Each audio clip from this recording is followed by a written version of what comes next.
En vivo, desde Caracas, Venezuela, la primera emisión de El Noticiero.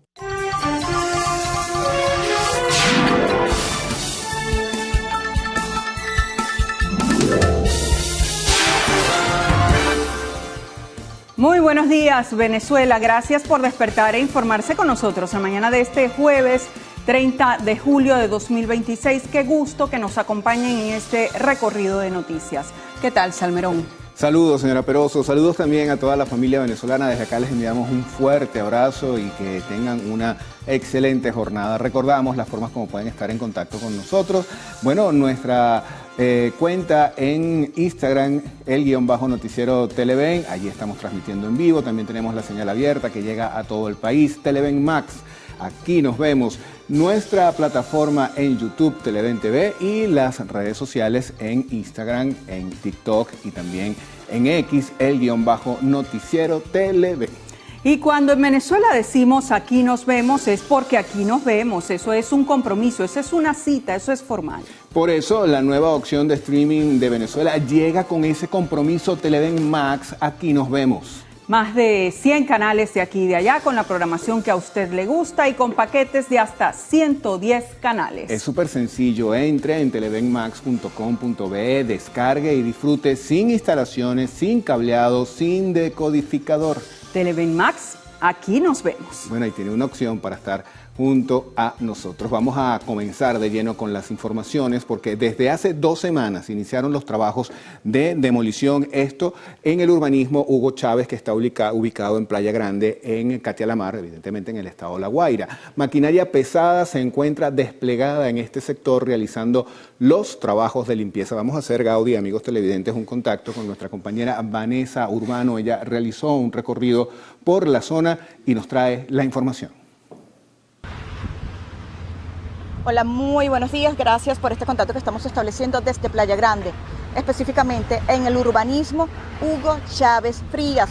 Acá se encuentran en la fase de demolición edificaciones que colapsaron en su totalidad y otras que quedaron severamente afectadas y también inhabitables. Estamos hablando de más de 190 estructuras que están siendo demolidas en este momento por las maquinarias pesadas que ustedes están viendo a través de la pantalla. Trabajos que comenzaron desde hace 2 semanas aproximadamente. Personas que trabajan acá me informaban que parte de las estructuras que son de hierro van a ser utilizadas por parte de una empresa privada como forma de reciclaje. Esta es parte de la información que manejamos a esta hora y con ella devuelvo el contacto al estudio. Adelante. Gracias, Vanessa. Y como parte de los trabajos de reconstrucción y limpieza en Caracas tras los terremotos, la alcaldía del municipio Libertador ha recolectado y transportado más de 10.000 metros cúbicos de escombros a los centros de disposición autorizados. Estos escombros están siendo procesados en los sitios destinados por el Ministerio de Ambiente, como es el kilómetro 1 de Mamera, para la disposición de estos trabajos. Igualmente seguimos con la normalización de todo el sistema de recolección de residuos sólidos. Estamos recogiendo alrededor de entre 1.800 y 2.000 toneladas diarias de residuos sólidos en todo el municipio Libertador.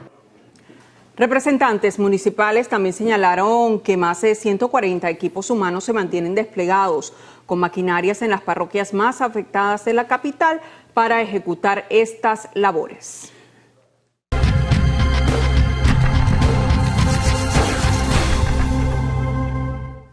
Bueno, y vamos a comenzar ahora a hacer revisión de informaciones que están en nuestra cuenta de Instagram.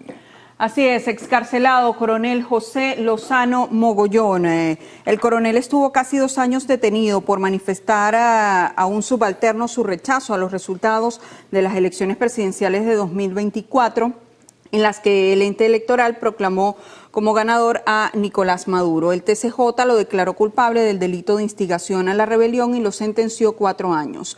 Asimismo, al solicitar la aplicación de la amnistía a su caso a principios de este año, le fue igualmente denegada.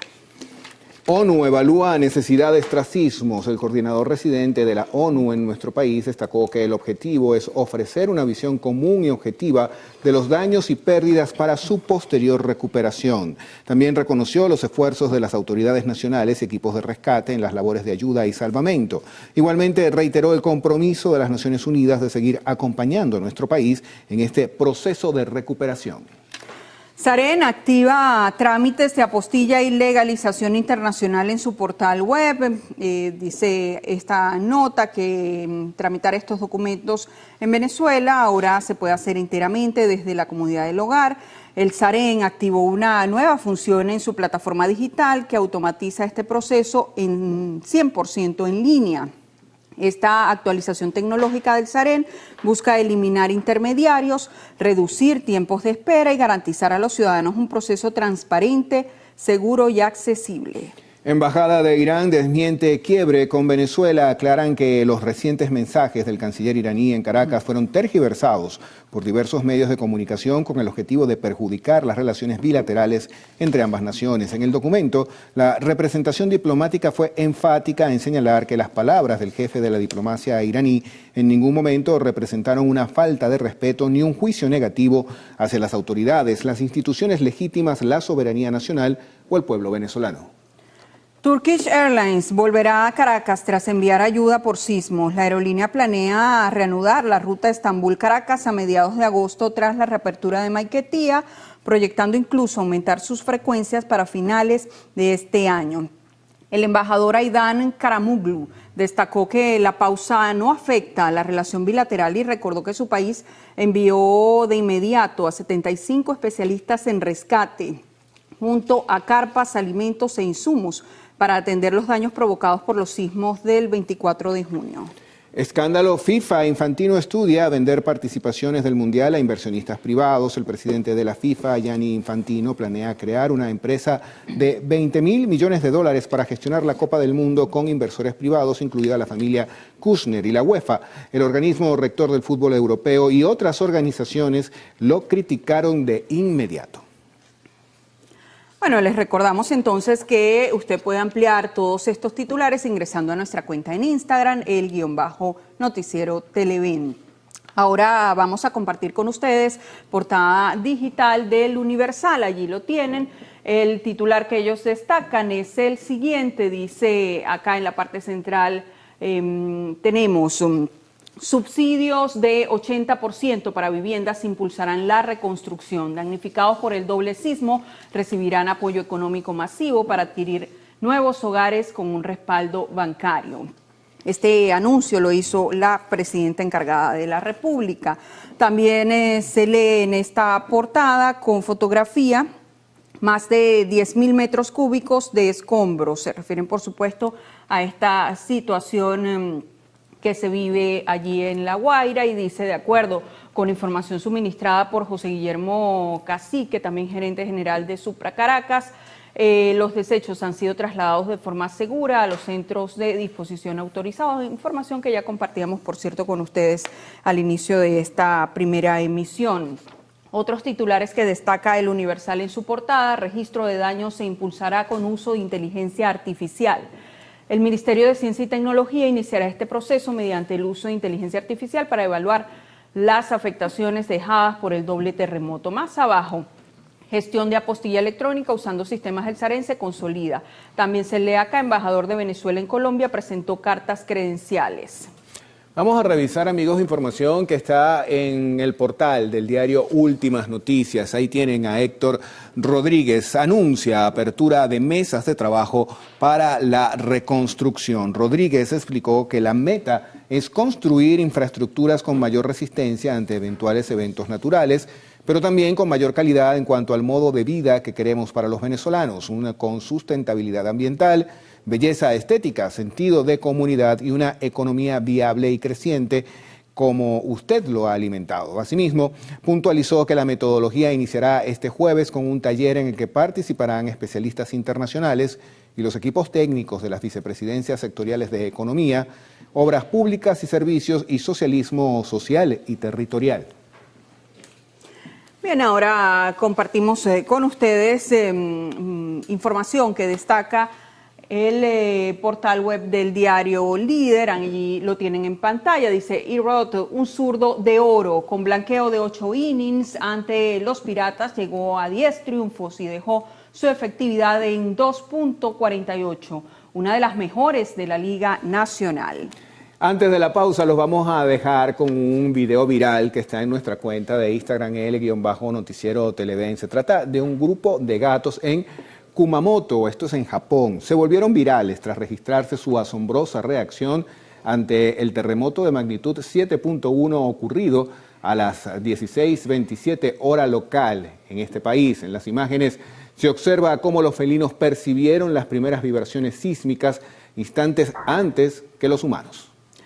De manera coordinada, los animales se levantaron y se mantuvieron en alerta máxima, pero sin entrar en pánico. A diferencia de otros animales que suelen huir en estampida, los gatos permanecieron serenos y vigilantes hasta que terminó el movimiento telúrico, dejando al descubierto una vez más su increíble agudeza sensorial. Bueno, llega el momento de hacer nuestra primera pausa acá en la primera emisión del Noticiero Televen. Sigan allí, en la próxima parte revisaremos los titulares de la prensa regional. El ejército no debe ser más que el brazo de la nación, nunca la cabeza. Pío Baroja.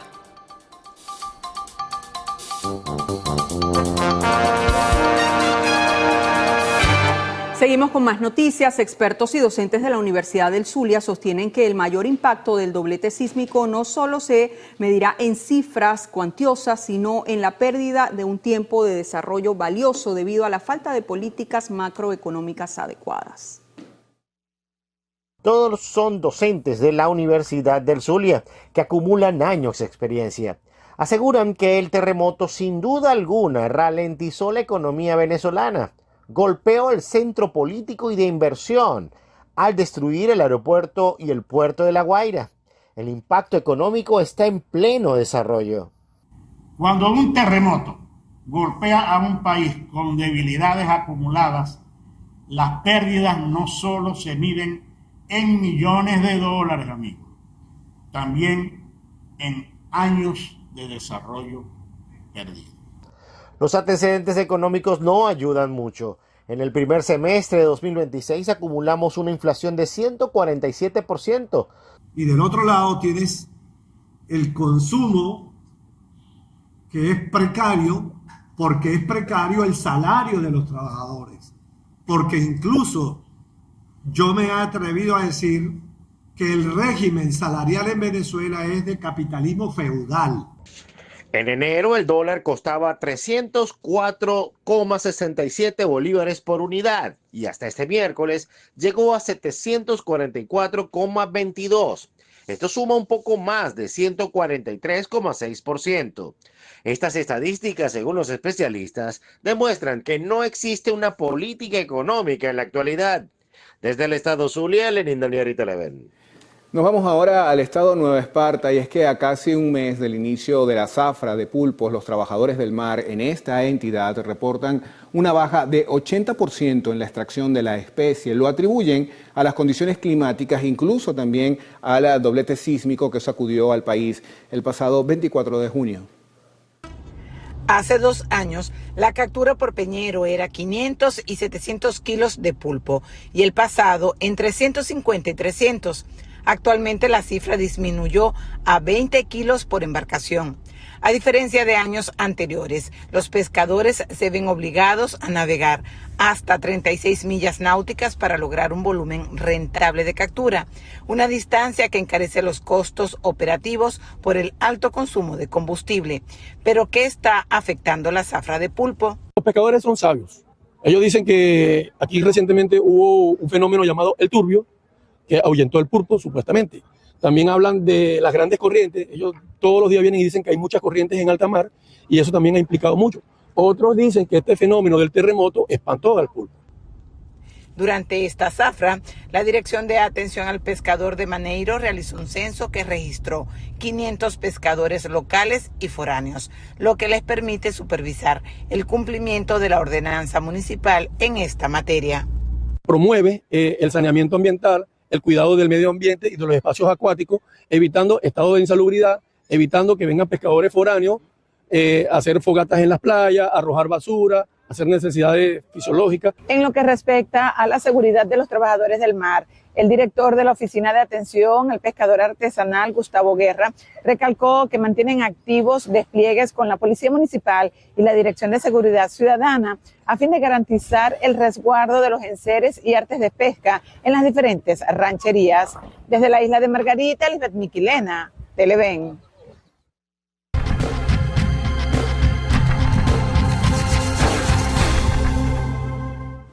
Vamos a revisar ahora información del estado Carabobo. Para eso tenemos portada, o mejor dicho, una nota que extraemos del portal del diario Notitarde. Vecinos de San Blas y La Adobera solicitan atención tras 4 días sin electricidad. Los vecinos señalan que la problemática genera múltiples afectaciones a la vida cotidiana de las personas, las cuales han sufrido pérdidas de insumos debido a la falta de refrigeración.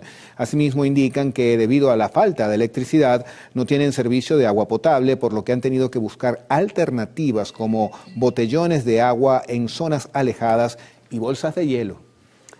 Ahora veamos qué trae el portal web del diario El Regional del Zulia. Ellos destacan una información que tiene que ver con la fuente Sucesos. Rescate en San Francisco. Bomberos extrajeron a ciudadano de pozo de 30 metros. La nota en detalle dice que tras recibir el reporte, efectivos del Cuerpo de Bomberos de San Francisco se trasladaron de inmediato al lugar del incidente. Al llegar al sitio, constataron la grave situación e iniciaron rápidamente las maniobras de extracción y salvamento, demostrando su profesionalismo. La pronta respuesta fue clave para el éxito de la operación. El operativo que movilizó a los funcionarios del sector Betulio González en la parroquia San Francisco del estado Zulia permitió salvaguardar la vida de Lewis Linares, quien sufrió traumatismos generalizados. Bueno, nos vamos ahora con una lamentable noticia que tiene el portal del diario La Nación, que circula en el estado Táchira. Dice lo siguiente: fallece menor de 13 años por inmersión en reconocido club de San Juan de Colón. De acuerdo con los reportes preliminares, el suceso ocurrió aproximadamente a las 4:20 de la tarde. Para el momento del incidente se llevaba a cabo una fiesta de graduación de adolescentes en este lugar. Hasta el momento las autoridades no han confirmado si la víctima formaba parte de dicha celebración. Ahora mismo familiares del joven junto con efectivos de distintos cuerpos policiales se mantienen en las instalaciones del Hospital Ernesto II Paolín a la espera de los informes oficiales que permitan esclarecer la cronología de estos hechos. Bueno, hacemos una nueva pausa en la primera emisión del noticiero. Tiene la hora, Salmerón. Sí, son las 6:21 de la mañana. En la próxima parte venimos para revisar prensa internacional, reporte del tiempo, y también vamos a revisar algunos de los mensajes que ustedes nos envían a nuestra cuenta en Instagram, _noticiero Televen. Ya venimos.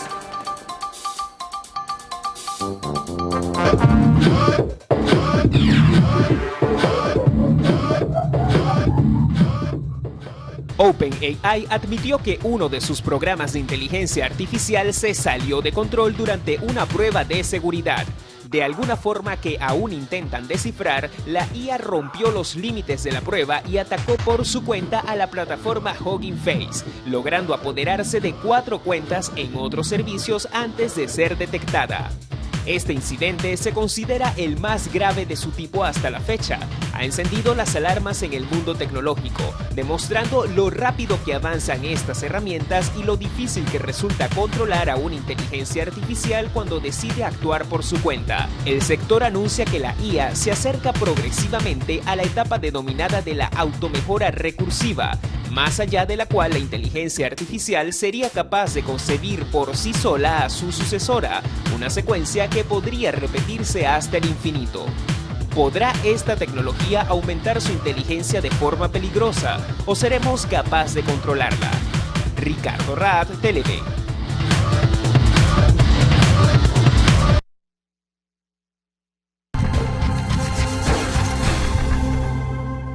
Bueno, vamos a iniciar la revisión de la información internacional en Colombia. Tenemos una nota que está publicada en la página web del diario El Heraldo. Senado aprobó que la posesión de Abelardo de la Espriella se lleve a cabo en Cali. Señala la información que con 58 votos por el sí y 30 por el no, la plenaria del Senado aprobó la proposición de trasladarse a Cali a realizar la posesión presidencial de Abelardo de la Espriella. Durante el debate, distintos congresistas presentaron propuestas para introducir nuevas condiciones a la autorización aprobada por el Congreso. Una de ellas fue impulsada por la senadora del Pacto Histórico, Sandra Chindoy, quien planteó suspender la decisión hasta que el legislativo conociera el costo que representará el desplazamiento de la sesión solemne fuera de Bogotá. La iniciativa no obtuvo el respaldo suficiente y fue archivada junto con otras proposiciones que buscaban modificar el alcance de la autorización.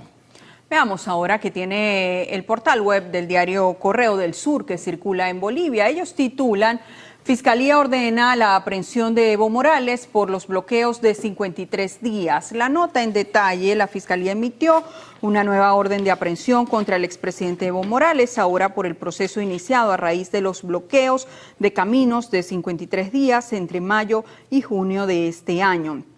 El líder cocalero es acusado de los delitos de terrorismo, alzamiento armado contra la seguridad y soberanía del Estado, atentado contra la seguridad de los medios de transporte, asociación delictuosa, instigación pública a delinquir y atentado contra la seguridad de los servicios públicos.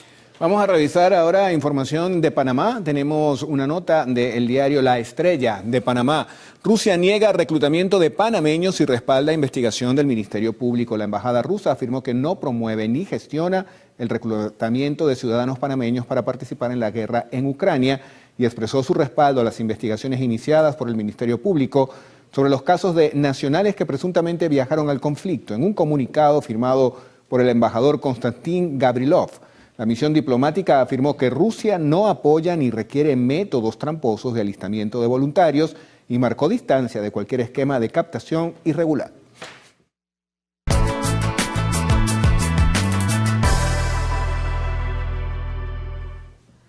Bien, revisemos las condiciones del tiempo gracias al reporte que nos ofrece el INAME. Para las próximas 6 horas, Venezuela amanece con nubosidad parcial. Se esperan precipitaciones de variada intensidad en la Guayana Esequiba, Bolívar, Amazonas, del Tamacuro, Guárico, Cojedes, Portuguesa, Yaracuy y Zulia.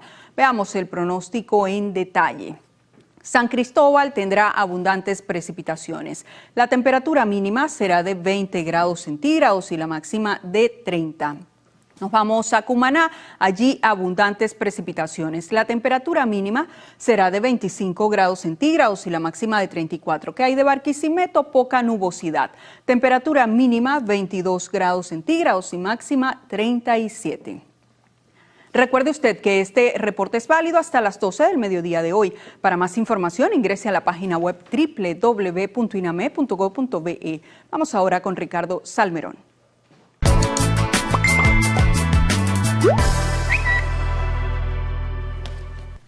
Bueno, y comenzamos saludando a las personas que están unidas a esta transmisión a través de nuestra cuenta en Instagram. Ahí está Pipo Blanco desde el Valle de Guanape.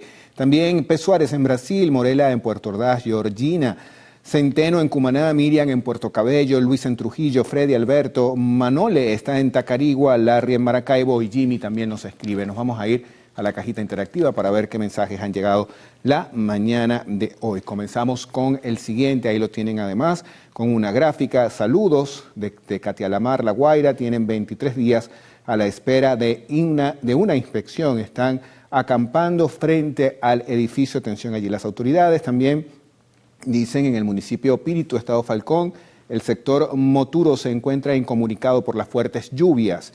Y el último nos los envían habitantes de la comunidad Carmen de Cura, municipio Camatagua. Ellos hacen un llamado a las autoridades, especialmente a la alcaldía, a la Dirección de Servicios Públicos, por la grave situación de los constantes y prolongados apagones de electricidad. Bueno, esperamos que todas estas denuncias tengan pronta respuesta de las autoridades. Como siempre, agradecemos estos mensajes que ustedes día a día envían a nuestra cuenta en Instagram. Tenemos más en esta primera emisión. Habitantes de un complejo habitacional que fue construido después del deslave del 1999 enfrentan un nuevo desplazamiento. Ahora viven a orilla de playa en un espacio que llamaron Ciudad Carapita. Tras las decisiones dictadas para atender a los afectados por el reciente doble sismo, en un reporte de Daniel Álvarez Rojas, analizaremos los aspectos constitucionales de propiedad y de arrendamiento que deben tomarse en cuenta para resguardar a los ciudadanos. Usted también verá en esta emisión que comunidades de Maracaibo en el estado Zulia presentan problemas en la red de aguas negras. Algunas acumulan años sin solución. Nuestro corresponsal en la entidad, Lenín Danieri, preparó un reporte que lo presentaremos más adelante. 6 miembros de una familia murieron calcinados tras incendiarse su vivienda en un caserío, esto ubicado al norte de Honduras. Y hoy tendremos como invitados en el segmento de la entrevista a Edgar Medina, presidente de FEDENAGA, y también nos acompañará el padre Nelson Molina, coordinador de la Comisión de Atención a la Emergencia de la Arquidiócesis de Caracas. En deportes, la FIFA inició un procedimiento contra la Asociación del Fútbol Argentino, así como contra varios de sus jugadores y el español Gavi, tras los incidentes ocurridos en la final del Mundial 2026. Y se incorpora a esta hora el equipo del noticiero Primera Emisión, Adrián Barros. Adrián, ¿qué tal? Buen día. Buenos días, Gaudí. Buenos días, Ricardo. Como siempre, un gusto saludarles y acompañarles, compartir esta jornada informativa con ustedes y con ustedes, señores televidentes. Muy buenos días. El Día Mundial contra la Trata de Personas se conmemora cada 30 de julio. Fue establecido por la Asamblea General de Naciones Unidas en 2013, con el objetivo de que la población tome conciencia sobre la situación de las víctimas de este delito y promover y proteger sus derechos. Hacemos como siempre una pausa a esta hora. Más adelante, Conatel autorizó operaciones de Starlink en el mercado venezolano. Esto y más en minutos.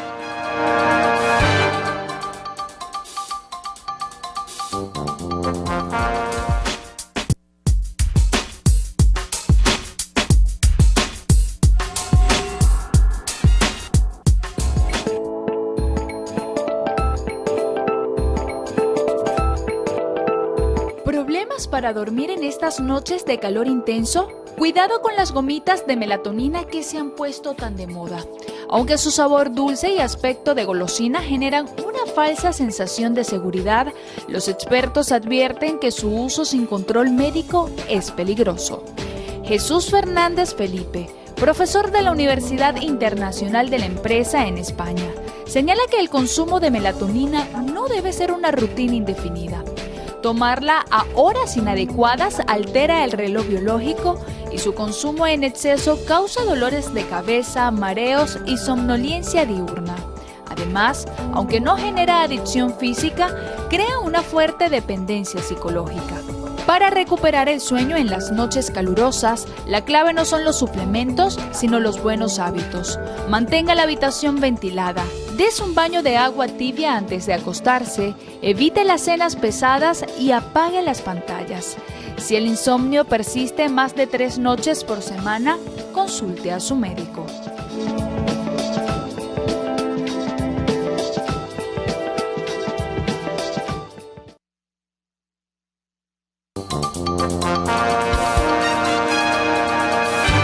El Sistema de Naciones Unidas, en coordinación con el Gobierno Nacional, anunció el lanzamiento de un plan de evaluación de necesidades post-desastre en el marco de la Agenda de Reconstrucción Nacional tras los terremotos.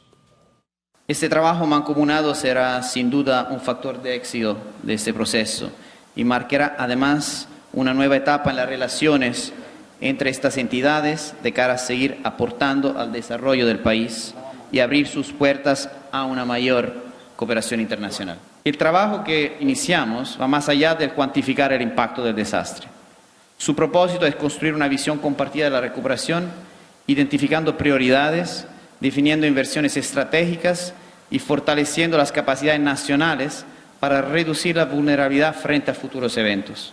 Es, por tanto, una nueva oportunidad para seguir reforzando el estrecho vínculo entre la atención humanitaria y la construcción de capacidades que promuevan un desarrollo sostenible del país. Reconozco el trabajo del Sistema de las Naciones Unidas en la primera etapa de salvamento, rescate, salvar vidas.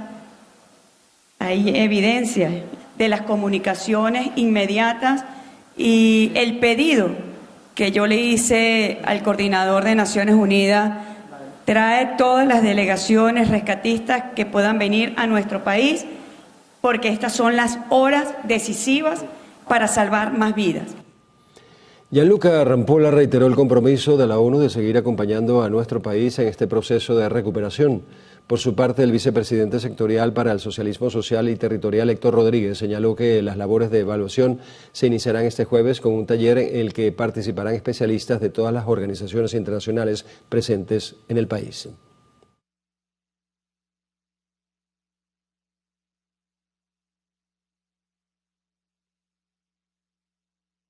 A partir de ese taller se van a instalar las mesas de trabajo, que van a tener 60 días para presentarle a usted, para presentarle al país, un informe detallado, un informe realista de cuál es la magnitud de lo que debemos hacer y de cuáles son los lineamientos generales que se le proponen para la reconstrucción de las áreas afectadas, pero también que tenga un tributo a todo el renacimiento del país.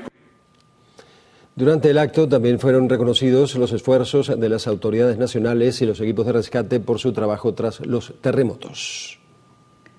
El complejo habitacional Mare Abajo fue una construcción de más de 1.000 apartamentos que fue entregado a familiares que lo perdieron todo en la tragedia de Vargas de 1999. Casi 30 años después, estas personas vuelven a estar damnificadas. Las labores de reparación ya iniciaron en aquellas estructuras que no sufrieron graves daños, pero otras deben ser demolidas. Mientras tanto, los ciudadanos continúan en carpas. Muchas son las familias que quedaron damnificadas luego del terremoto. Un grupo de ellas corresponde al sector Mare Abajo, donde estamos ubicados en este momento. Son familias que lo perdieron todo y se encuentran en este momento en campamentos provisionales. Ellos alegan que el sol y el calor juegan en su contra. Es fuerte, aparte de la que tenemos las carpas, aparte que tenemos los tordos y lonas, que siempre buscamos que nos las donen. Por imaginar, los niños no duermen, tenerlo fresco, hidratado, el ventilador, hay que comprar un ventilador. Veo que tienen electricidad. ¿Esto es a través de una planta o hay energía eléctrica que ustedes se conectan de los postes? ¿Cómo es esa situación? De los días, 3/4 día, hicieron electricidad la cuerpo eléctrico y en cada poste pusieron un instalador, o sea, un conector. Ciudad Carpita, como han llamado al campamento, es habitado por más de 9 familias que pertenecen a Mare 1. Con relación a la comida, nos indicaron que afortunadamente existen voluntarios, ONG y ayuda internacional que durante estas semanas han suministrado los alimentos. También observamos que algunos tienen cocina a gas y preparan sus propios almuerzos, todo a orilla de playa. Muy difícil, demasiado difícil. Preocupante porque hace mucha brisa en la noche y nos asustamos, pero muy difícil. En cuanto a la seguridad, todo ha estado tranquilo. Aquí los hombres están pendientes en las noches, mientras que nosotros dormimos, uno así se turna. Sí. En el recorrido por Mare Abajo vimos que hay baños portátiles, también una gran carpa de color blanca que tiene baños con ducha para todos los que albergan estos campamentos. Tratamos de pasar el rato un poquito diferente, pues. Jugamos un dominó, jugamos ludo, para ver si se nos olvida un poquito la cosa, pero igualito. ¿Qué vamos a hacer? Los habitantes de Mare Abajo ya fueron censados. Muchas de las edificaciones fueron visitadas y tienen etiqueta roja o amarilla. Ellos nos indicaron que una de estas edificaciones, pues algunas deben ser demolidas y que esperan que pronto puedan ir a un lugar seguro. Vanessa Urbano, Televen. La Embajada de Estados Unidos en Caracas agradeció a la organización humanitaria Project Cure la donación de casi 9 toneladas de suministros médicos especializados valorados en aproximadamente $750.000 destinados a los afectados por los sismos. La ayuda, gestionada bajo la coordinación del Departamento de Estado de Estados Unidos, busca brindar asistencia directa a las comunidades vulnerables de nuestro país. El superintendente del CENIAT, Román Maniglia, analizó los procesos de reforma necesarios en el sistema tributario nacional durante un encuentro con varios representantes gremiales del sector privado. Yo quiero que el nuevo CENIAT no sea punitivo, que sea asesor tributario de nosotros. Porque si tú incentivas, puedes tener mayores recompensas y mayor confianza. Y el futuro es la digitalización, la automatización y la modernización de todos nuestros sistemas. A la reunión acudieron miembros de Fedecámaras, Consecomercio, Conindustria, entre otros gremios. Enfocados en el principio de la simplificación de trámites, discutieron sobre una nueva arquitectura de interconexión con los actores del panorama tributario nacional. Las operaciones de Starlink en el mercado venezolano garantizarán internet satelital de alta velocidad. El despliegue representa un salto estructural en la calidad de la conectividad en el país. Al operar mediante una constelación de satélites de órbita baja, el servicio trascenderá las barreras geográficas y prescindirá del cableado terrestre. Gracias a su baja latencia, la tecnología satelital pondrá en contacto zonas agrícolas, hatos y fincas, así como áreas costeras e insulares con la red global de forma directa, ofreciendo velocidades promedio que van desde los 50 hasta los 200 megabytes por segundo, según el plan. Al ser independiente de nodos locales, centrales telefónicas o estaciones de radiotransmisión, la conexión se mantendrá 100% activa a pesar de las fallas eléctricas.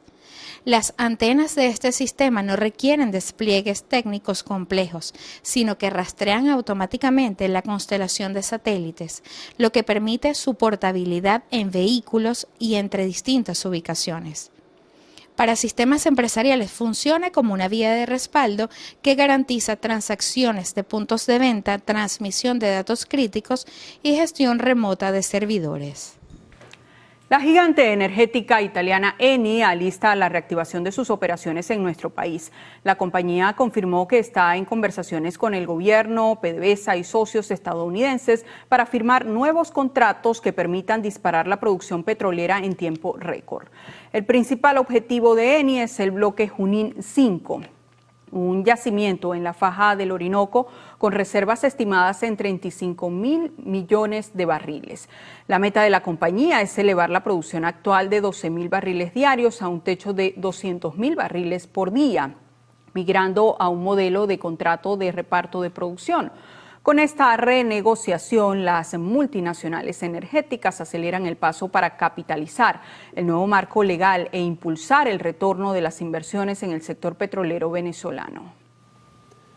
Este miércoles fue excarcelado el coronel José Lozano Mogollón tras pasar casi 2 años detenido por manifestar a un subalterno su rechazo a los resultados de las elecciones presidenciales de 2024 en las que el ente electoral proclamó a Nicolás Maduro como ganador.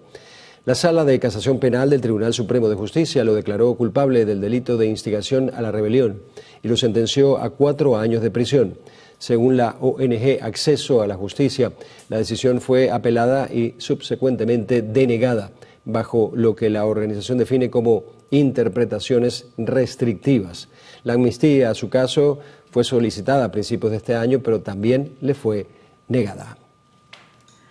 Y Ramón Orlando Maniglia entregó en Colombia su certificación que lo acredita como nuevo embajador venezolano en esa nación. En el acto, Maniglia destacó la necesidad de reforzar y consolidar las relaciones bilaterales. De esta forma, Maniglia asume como representante de nuestro país ante el gobierno del presidente Gustavo Petro, a una semana de entregar el poder a su sucesor Abelardo de la Espriella.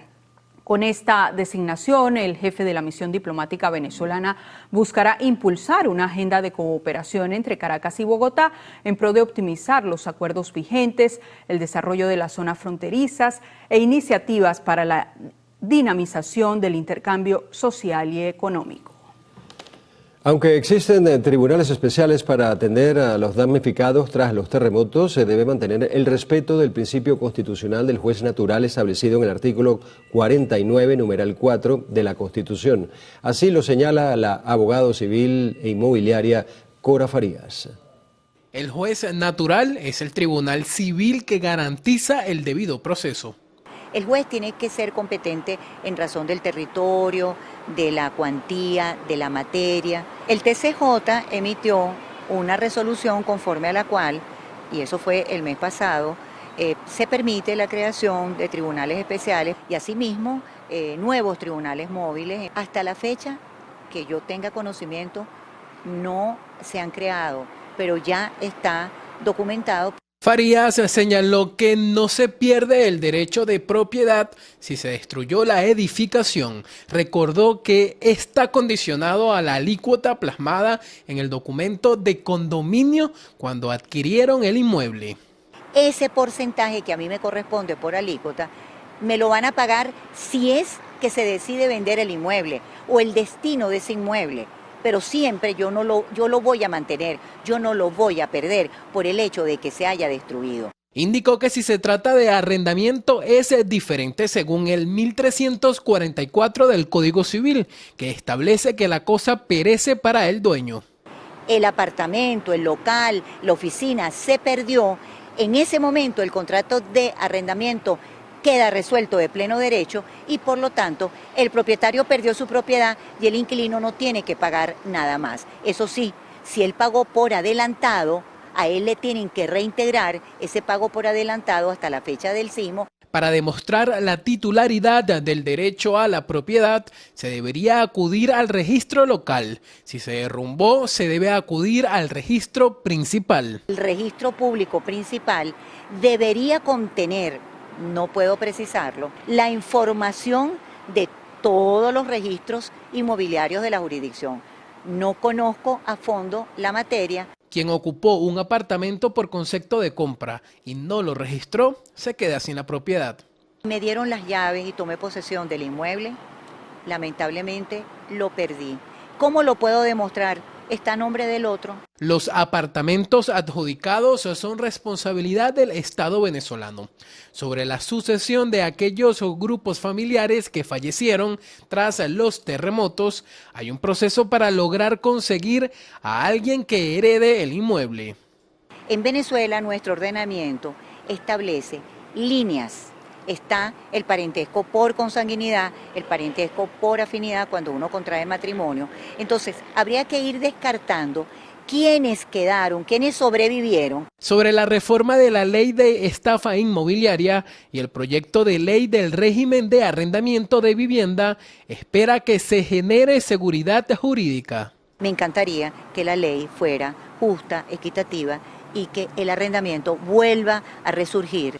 Por ahora los venezolanos se mantienen a la espera de que en la Asamblea Nacional se lleve a cabo la segunda discusión de estos dos proyectos de ley que tienen que ver con la vivienda, además del desarrollo de la solicitud de la encargada de la presidencia, Delcy Rodríguez, que le pidió al Tribunal Supremo de Justicia que ejecute una jurisdicción especial para atender a las víctimas tras el desplome de los edificios por el doblete sísmico.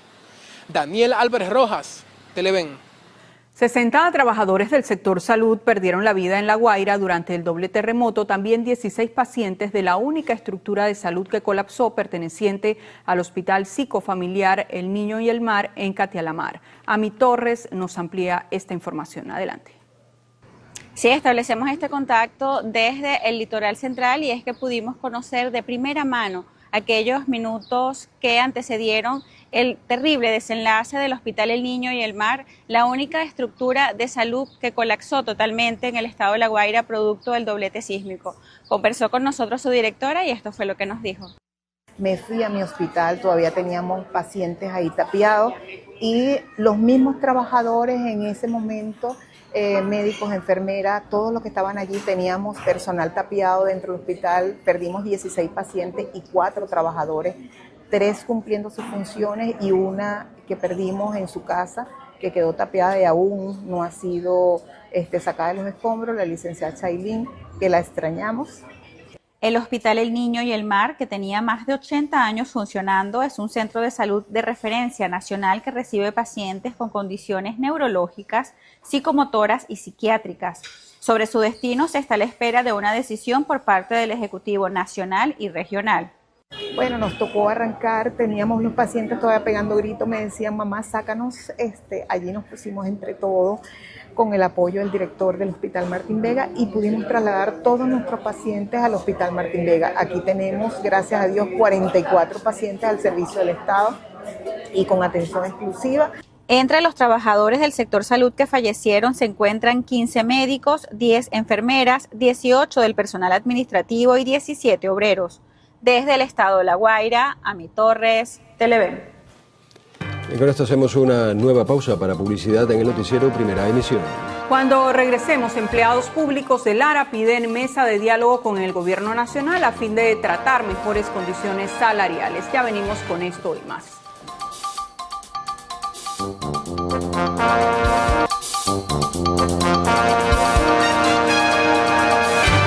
El pasado 19 de julio falleció la perrita Mariposa al ser golpeada con un palo luego de haber sido rescatada de La Guaira en medio de la tragedia.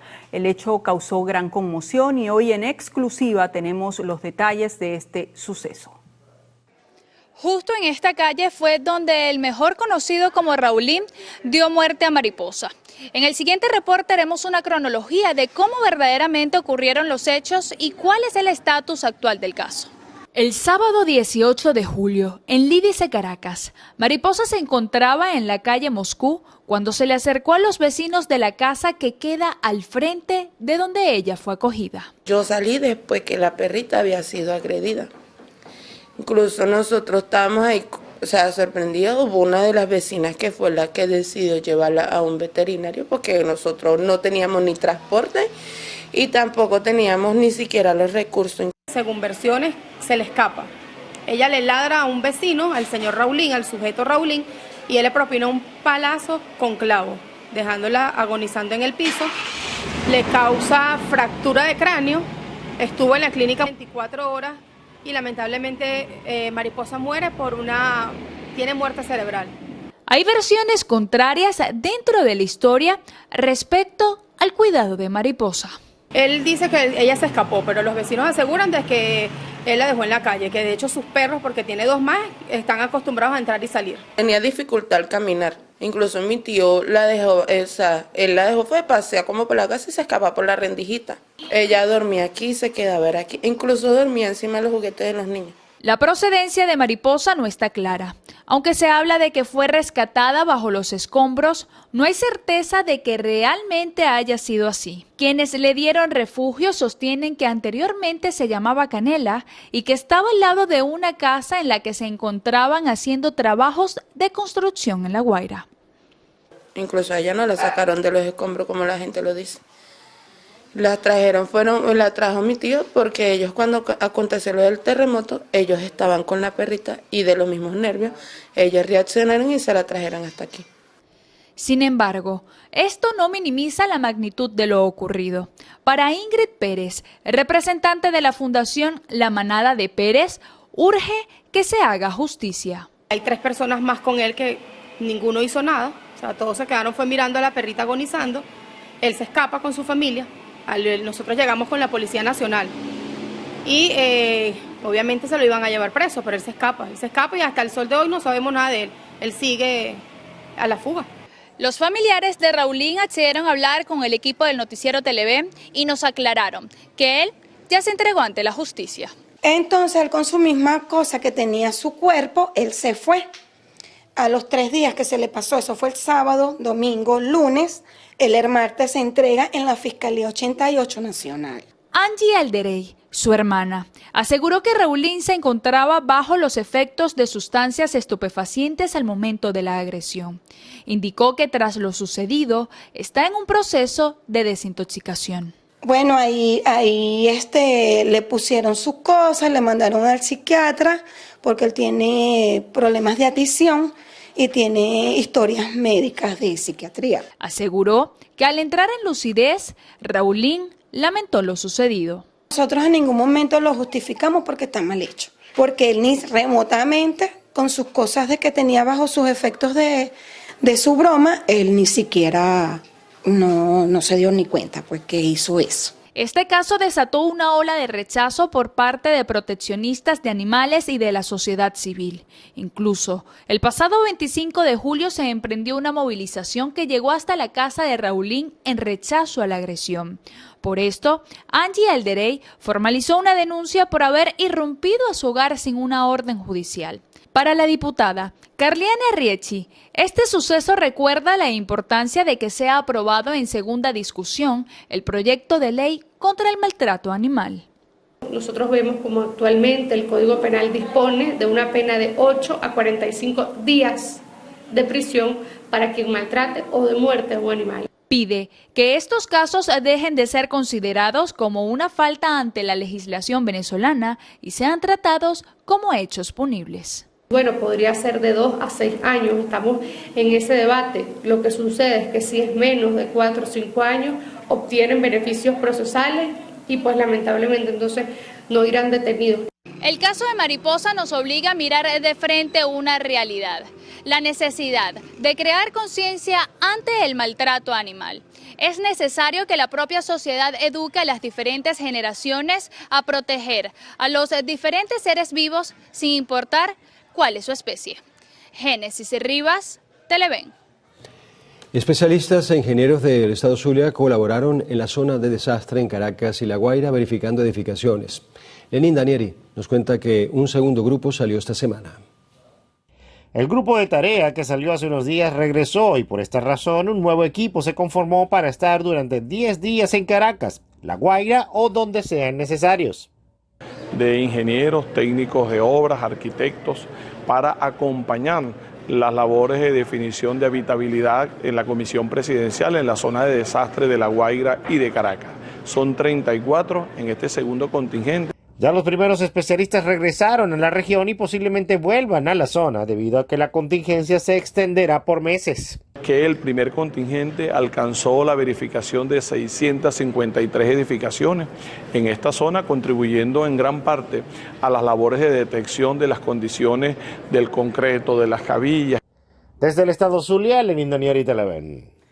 La presidenta encargada de la República, Delcy Rodríguez, sostuvo una reunión de trabajo con altos representantes del Fondo Monetario Internacional, esto a fin de evaluar el uso de reservas internacionales y mecanismos de financiamiento destinados a la reconstrucción del país tras el doblete sísmico.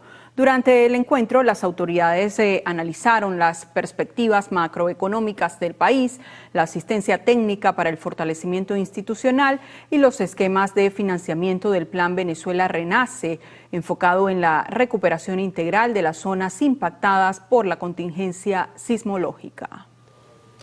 El partido Unión y Cambio propone la revisión integral de la política exterior de Venezuela. El dirigente y abogado Giulio Cellini instó a la Cancillería a agilizar la reapertura de consulados y embajadas que se encuentran fuera de servicio.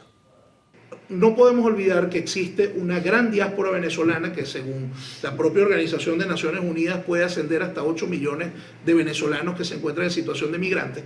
Y nosotros creemos que es importante darle atención, la merecen, es su derecho tener atención en materia, pues, en las distintas materias consulares, pero también frente a una eventual elección que se pueda llevar adelante. Tienen que tener dónde inscribirse los venezolanos que se encuentran en el exterior y que tienen derecho a votar. Unión y Cambio propone además la revisión y derogación de la Ley del Servicio Exterior y la reinserción de Venezuela en la Comunidad de Naciones, además del retorno a la OEA y el Sistema Interamericano de Derechos Humanos. Mardoley Prim, Televen. Seguimos. Empleados de la Administración Pública en el Estado Lara piden una mesa de diálogo con el Gobierno Nacional a fin de analizar sus condiciones salariales. Señalan que más de 9.000 empleados públicos no están percibiendo beneficios económicos que le permitan cumplir con los gastos que requieren actualmente para cancelar los principales servicios en el país. Que solamente a nivel nacional hay más de 9 millones y nos estamos metiendo a los trabajadores del sector privado que trabajan domingo a domingo, horas realmente extraordinarias para poder ganar $40. La crisis es bastante fuerte para todos los sectores del sector laboral. Y aquí pues solamente en la gobernación del Estado Lara habían más de 40.000 trabajadores. En estos momentos no quedan ni 15.000. También solicitaron a los entes correspondientes en que se aplique una auditoría al sistema Patria, ya que aseguran que algunos bonos no los están recibiendo ellos como trabajadores activos. En el Estado Lara, Ramón Vélez, Televen. El proceso de recuperación económica de Puerto La Cruz en Anzoátegui pasa por devolver la seguridad jurídica y personal a los capitales que han migrado a municipios vecinos. Las autoridades aseguran que la mayor zona comercial del oriente del país está en un proceso de transformación integral. El establecimiento de políticas tributarias, seguridad jurídica, mejoras en servicios, patrullaje de cuerpos de seguridad, entre otros, habría generado el retorno de inversiones a la zona el último año, mejorando aspectos como la generación de empleos locales. O sea, no te viene nadie a perder tiempo, ya no hay gestores. Usted llegó allí en la parte baja de aquí de la alcaldía y de manera inmediata lo van a atender en cada uno de los requisitos que usted necesita para usted tener en su negocio su pizarra con toda la documentación pertinente al día. Una de las debilidades, producto de la geografía del municipio, son los sistemas de drenaje que generan anegación en zonas comerciales, trabajos que se estarían realizando para que las aguas fluyan más rápido. A pesar de las altas precipitaciones que ya hemos tendido, ya debe ir como la onda tropical número 35, debe ir ya por ahí pasando. Pero fíjate que hemos tenido un impacto fuerte por la lluvia y sin embargo habrán notado que no tenemos esa novedad con las aguas servidas saliendo pues en las calles o las principales avenidas de nuestra ciudad. En materia de asfaltado y alumbrado público aseguran que se viene realizando la intervención de vías principales y agrícolas para mejorar el intercambio comercial. Desde el estado Anzoátegui, Jesús Albino, Televen. Con el objetivo de dar cumplimiento al plan de reordenamiento vial en Maturín, Estado Monagas, el director de Transporte Público de la Alcaldía de la ciudad, José Maza, anunció la ejecución de un operativo, esto para reforzar la supervisión y fiscalización de paradas y otros temas relacionados al tránsito vehicular. En la Plaza Rómulo Gallego tenemos desplegado ahorita un punto de control móvil, donde estaremos nosotros atendiendo a cada uno de los usuarios, a los transportistas, y orientando en función de una mejor Maturín. Asimismo, también tenemos desplegado 45 funcionarios de la Dirección de Transporte Público en toda la avenida Bolívar y Bicentenario, en el control de lo que son las intersecciones de cada una de las calles de nuestro casco central de Maturín. Maza explicó que estos puntos móviles también fungirán como centros de atención al ciudadano para que los usuarios puedan reportar irregularidades y el cobro excesivo del pasaje. Todo este control, todo este trabajo que hemos venido realizando también se enfoca hacia lo que es la evaluación del respeto a las personas mayores, los compañeros con discapacidad, a nuestros hermanos estudiantes, pero sobre todo al respeto del costo del pasaje en cada uno de estos gremios y a la ciudadanía. Pero también pueden hacer su denuncia formal ante cualquier fiscal de transporte público que se encuentre desplegado en nuestro casco central. Estaremos realizando una mesa de trabajo para evaluar la situación del flujo vehicular, el respeto a las normativas y a las ordenanzas municipales. En el marco de respeto mutuo, Maza exhortó a los transportistas y peatones a respetar las paradas para dar cumplimiento a las normas de convivencia ciudadana y contribuir para obtener una ciudad más ordenada. Desde el estado Monagas, Leice San Luis, Televen.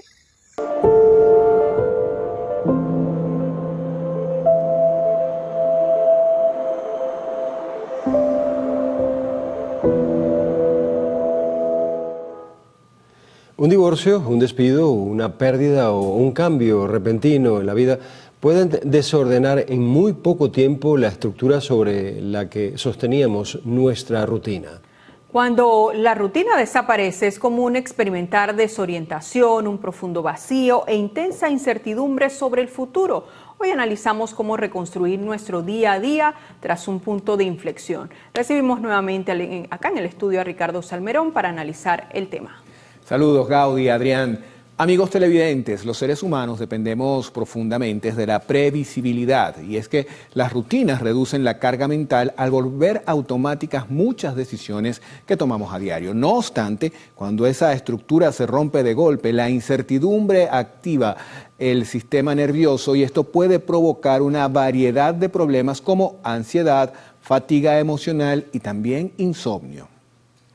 Para entender por qué cuesta tanto adaptarse, nos vamos a apoyar en las investigaciones de Anne Greibel, neurocientífica del Instituto Tecnológico de Massachusetts en Estados Unidos. Ella descubrió que los hábitos se graban profundamente en el cerebro y este automatiza pensamientos y acciones, demostrando que no se puede simplemente borrar un esquema de la noche a la mañana. Por el contrario, esto requiere tiempo, repetición y recompensas positivas para reconfigurar conexiones y crear nuevos patrones de vida.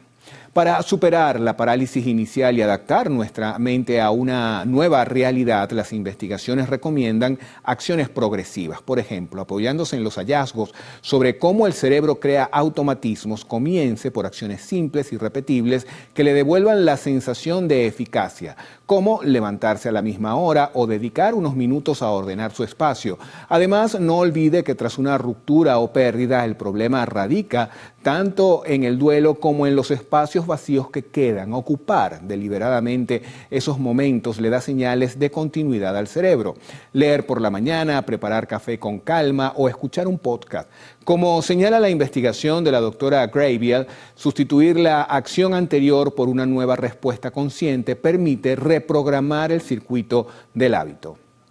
En cuanto a su sentido de pertenencia, robado por aquello que ya no está, se aconseja que reoriente su identidad hacia lo que permanece. Aunque tras un gran cambio es normal preguntarse quién se es ahora, estudios de la Universidad de Columbia sugieren centrar la atención en las capacidades y valores que siguen intactos. Por ejemplo, su responsabilidad, su creatividad, el afecto y también el sentido del humor.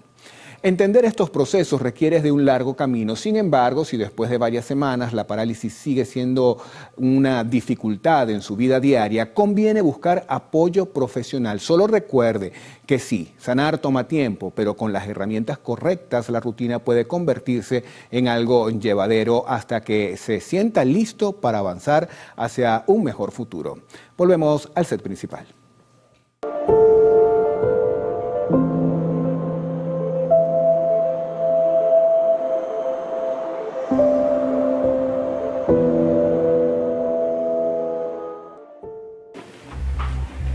Bañarse con un poquito de agua. Moto, taxi, moto.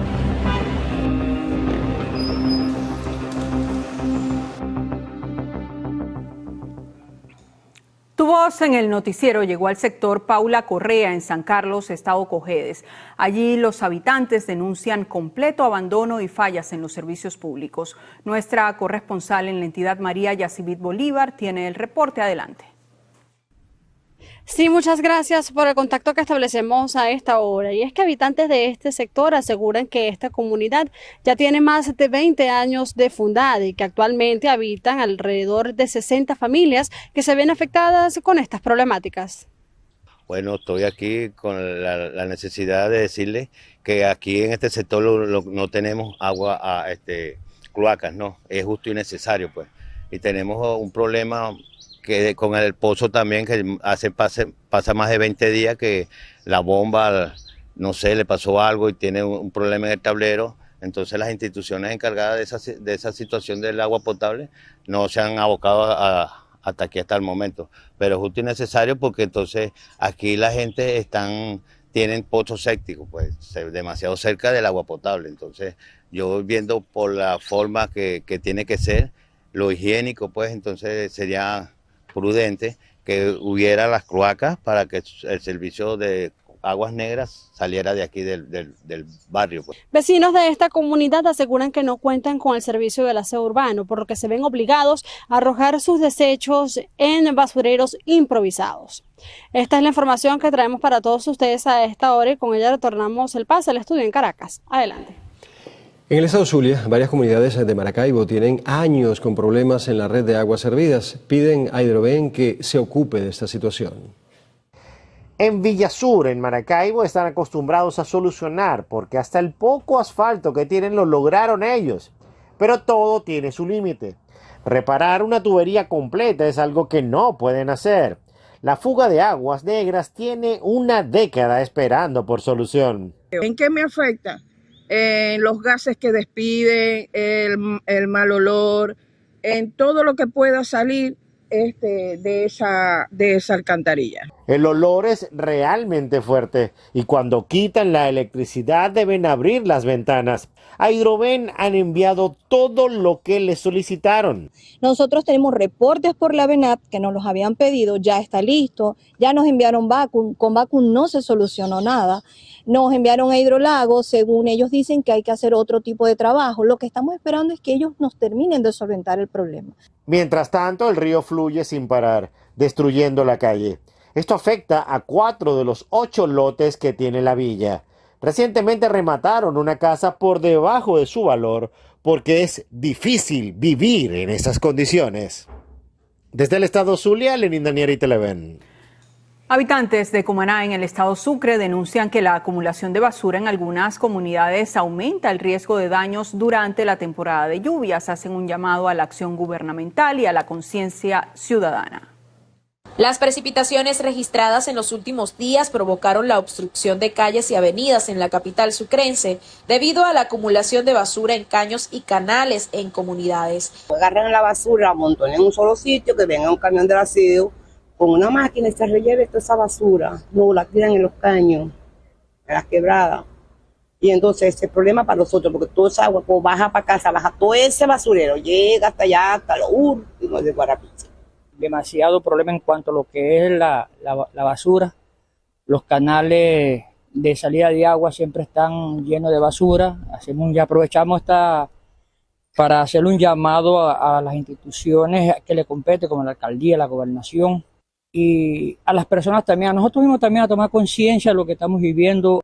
Ante esta temporada de lluvias, las autoridades han desplegado un plan de limpieza y mitigación de riesgo. Sin embargo, muchas comunidades aún no han sido atendidas. Desde el estado Sucre, Reina Castillo, Televen. Bañarse con un poquito de agua. Moto, taxi, moto.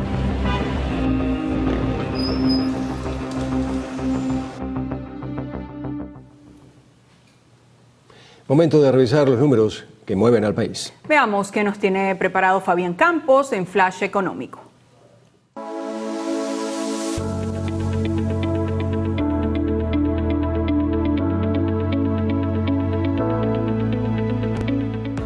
Sean bienvenidos a Flash Económico, el espacio donde traducimos los números a tu día a día. Soy Fabián Campos y hoy vamos a hablar de nuestra forma de ver las decisiones del día a día. ¿Sabías que los grandes cambios en tu bolsillo casi nunca ocurren por saltos radicales, sino por sumar o restar pequeños pasos? Hoy te relato cómo el análisis marginal puede transformar tu economía familiar sin arriesgar tu estabilidad.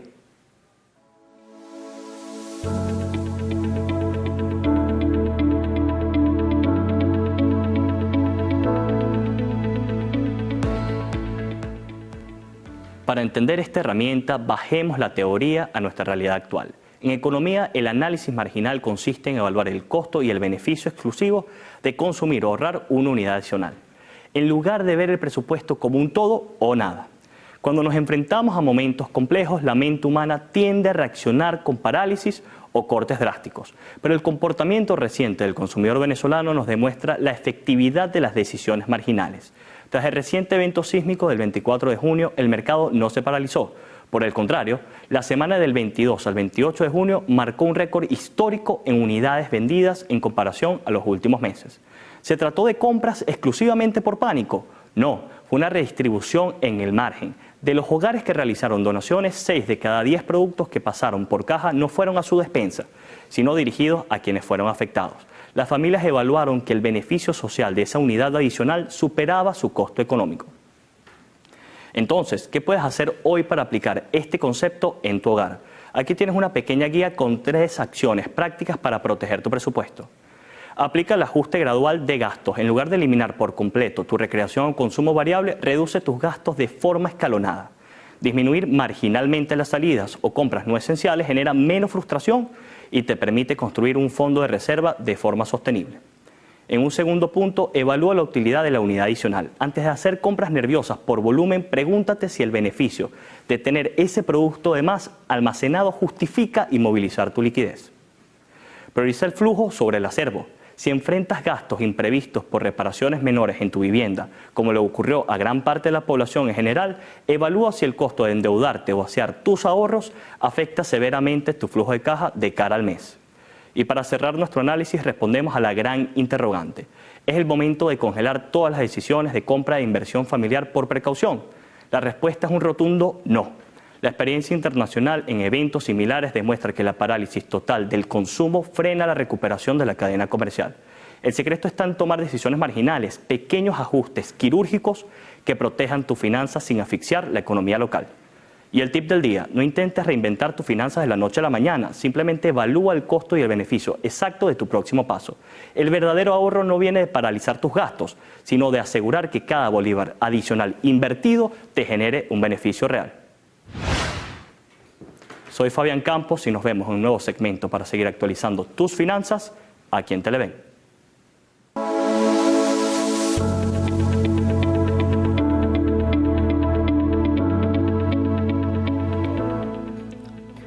Es momento de hacer una nueva pausa acá en el noticiero Primera Emisión. En la próxima parte, Gaudí Peroso conversará en la entrevista con Edgar Medina, presidente de la Federación Nacional de Ganaderos, FEDENAGA. Ya venimos.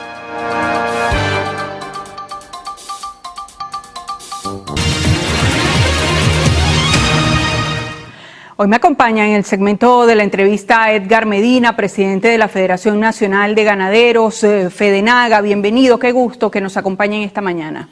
Gracias, Gaudí, por la oportunidad y de verdad, bueno, lo primero que tenemos que decirle a todo el pueblo de Venezuela es nuestra solidaridad con todos nuestros connacionales, con la situación que padecemos hoy en día, con esta terrible tragedia en La Guaira y en varios sectores del país, y que por supuesto la Federación Nacional de Ganaderos no puede ser ajena a eso sentir de todos nosotros, y hemos estado trabajando. Yo le doy las gracias a todas las asociaciones del país que de inmediato se activaron y están activas, porque ahorita es donde más se requiere.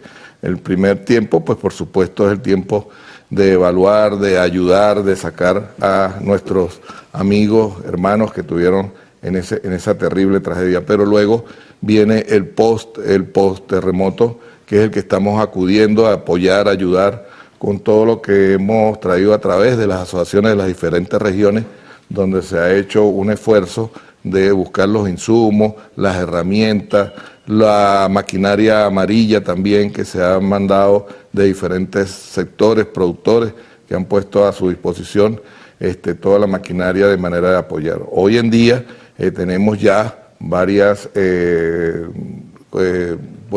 puede decir convenios con algunas fundaciones en las cuales estamos mandando una carne para Caracas, donde se está trabajando una fundación de la Universidad Católica del Táchira y ellos, la Universidad Católica, y ellos están haciendo las comidas para enviar a las zonas de desastre. Así que nosotros seguimos apoyando desde nuestra trinchera, de nuestras unidades de producción, con la carne y la leche que se pueda sacar para apoyar a todos los nacionales. ¿Podríamos decir entonces que está garantizada la distribución allí de carne y de leche en las zonas más afectadas por este doblete sísmico? Sí, por supuesto que tenemos una comisión desde la Federación Nacional de Ganaderos que la encabezan algunos presidentes de asociaciones que estamos trabajando para garantizar en estos momentos que llegue a esas personas la proteína como es la carne.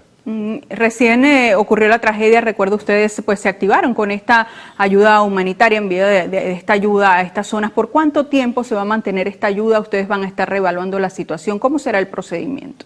Mira, por el tiempo que sea necesario. Nosotros, como lo estamos diciendo, no creemos que esto sea una situación de 15, 20 días. Conocemos a ciencia cierta porque hemos bajado ayer, estuvimos en la zona del desastre, vaciando, hablando con algunas personas que hacen vida allá, y por supuesto es ahorita donde más se necesita y se requiere la solidaridad del pueblo de Venezuela, se requiere que nos activemos por esas familias que están sufriendo no solamente la pérdida de su casa, que bueno, ya es gran parte, sino por la situación difícil, mentales, de mucha solidaridad con ellos, situaciones que a uno le rompe el corazón y que no va a pasar en 15 ni 20 días, sino que tenemos que seguir adelante avanzando en todos estos meses de trabajo conjuntamente para lograr por lo menos estabilizar un poco lo que es el tema social que se está presentando en esas zonas de desastre. ¿En ese sentido hay articulación con otros gremios? Sí, por supuesto. Bueno, la federación siempre va a estar al frente de lo que debe ser lo que nosotros producimos, la comida. Acuérdate que nosotros no solamente un buen ganadero tiene que ser un buen agricultor, siempre lo decimos, porque desde que sembramos el pasto para nuestros animales, ahí se hace agricultura. Y precisamente en todas nuestras unidades de producción y parte del centro del país, en Guárico, en Portuguesa, en todo lo que es esta rama de Apure, se siembra el arroz, el maíz, la caña de azúcar, y eso también son productos que se necesitan. Hemos venido evaluando con algunas empresas que pueden llevarles el arroz para que ellos los empaquen y tengamos la posibilidad también de llegar no solamente con carne, porque el tema de la distribución de la leche sí es difícil porque es un alimento perecedero y trae por consecuencia que se puede dañar si no tiene un frío, si no tiene una cadena importante. Pero lo que es el tema de la carne, que ya tenemos aquí algunos amigos de los mataderos industriales que se han puesto a la orden para que lleguen los animales. Por decir algo, la semana pasada llegó un camión con animales de calabozo. Tenemos que felicitar a la Asociación de Ganaderos de Guárico, de Calabozo, Azogami y muchas allá que están activándose de manera de poder apoyar. Cada uno coloca su granito de arena. Esos animales llegaron a Caracas, se sacrificaron en este matadero y eso ha hecho posible que después la carne se pueda llevar a estos sitios que verdaderamente la necesitan. Es un panorama muy complejo el que vive ahorita el país y sin duda esta ayuda va a ser necesaria por mucho tiempo, ¿no? Y así lo han constatado ustedes allí en la zona que han podido asistir. Mira, algunos psicólogos dicen que cuando hay que tocar fondo, ¿no? Yo creo que nosotros desde hace tiempo ya hemos tocado el fondo y que estamos recuperando, ¿no? Yo creo y siempre estoy seguro y orgulloso del corazón del venezolano, pero también del sentir, de la fuerza. Nosotros somos de una capacidad de levantarnos de cualquier situación adversa que nos ha pasado. Yo creo que la experiencia ha dicho que nosotros hemos tenido la capacidad de reevaluarnos, de reinventarnos. Esto que ha sucedido en Venezuela y por lo menos en el sector nuestro productivo ha llamado la atención. Yo decimos que venimos de una Venezuela petrolera rica. Me acuerdo que cuando uno va a cualquier país del mundo, los vecinos, en Colombia, Brasil, y ve las unidades de producción y ve cómo se hacen los corrales, las vaqueras, que se hace con mismos materiales de la unidad de producción, con guagua, con madera, con caucho. Y uno tenía aquí todos los corrales con hierro, porque nosotros producimos el hierro en Sidor y era fácil hacer corrales de primer nivel con hierro. Hoy en día aprendimos a evaluar lo que nosotros tenemos en nuestras unidades de producción para también ponernos a trabajar con eso. Nosotros decíamos que teníamos un tractor anteriormente y se nos dañaba una pieza y lo primero que hacíamos era sacarla y poner una nueva. Hoy en día se sabe que hay que reparar, hay que darle el mejor tratamiento a esos maquinaria que sirve para la producción y que nos dé el mejor resultado. Eso ha hecho que el venezolano pues también se acomode a la situación económica nacional. Yo desde aquí le doy un mensaje a todos los productores del país que sigamos como estamos. Nosotros somos una parte muy importante de la producción. Creemos y sabemos que Venezuela en los próximos años va a ser un país productor de materia prima, que este país y estas tierras que tenemos nosotros no las tiene ningún país en el mundo. Venezuela, podemos jactarnos, decir que tenemos unas tierras donde podemos trabajar los 12 meses del año y los 12 meses del año producimos comida. ¿Qué nos ha faltado? Bueno, una política de Estado importante que vaya al sector y que haga posible que seamos más eficientes en la producción del campo. Me indican que tenemos que ir a la pausa. Enseguida regresaremos con esta conversación que mantenemos con Edgar Medina, presidente de la Federación Nacional de Ganaderos.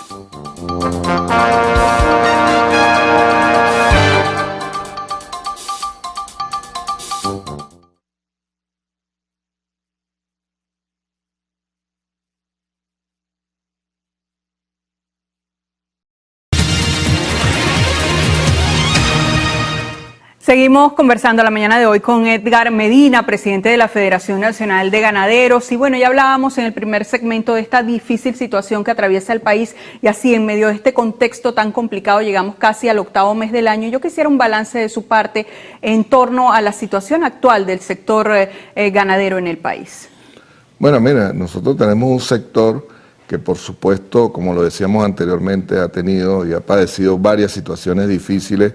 El tema económico nacional, por supuesto, que afecta nuestra producción, por supuesto que al no tener un crédito agropecuario, no tener una cartera que haga posible que el productor, que siempre, por los demás, en todos los años anteriores, ya tenemos más de 7, 8 años sin la cartera agrícola, pero que siempre era lo que hacía posible que el productor siguiera adelante incentivando y creciendo en inventarios nacionales, inventarios de cabeza de ganado, en producir más leche, en producir más carne, en producir pues todo lo que sale del campo, pues por supuesto que se ha frenado un poco, pero queremos también dar noticias buenas, porque no todo es malo y el sector con pulmón propio, con los productores trabajando eficientemente en su unidad de producción, invirtiendo, porque allá nosotros los productores lo que ganamos en el campo siempre lo invertimos en la misma unidad de producción.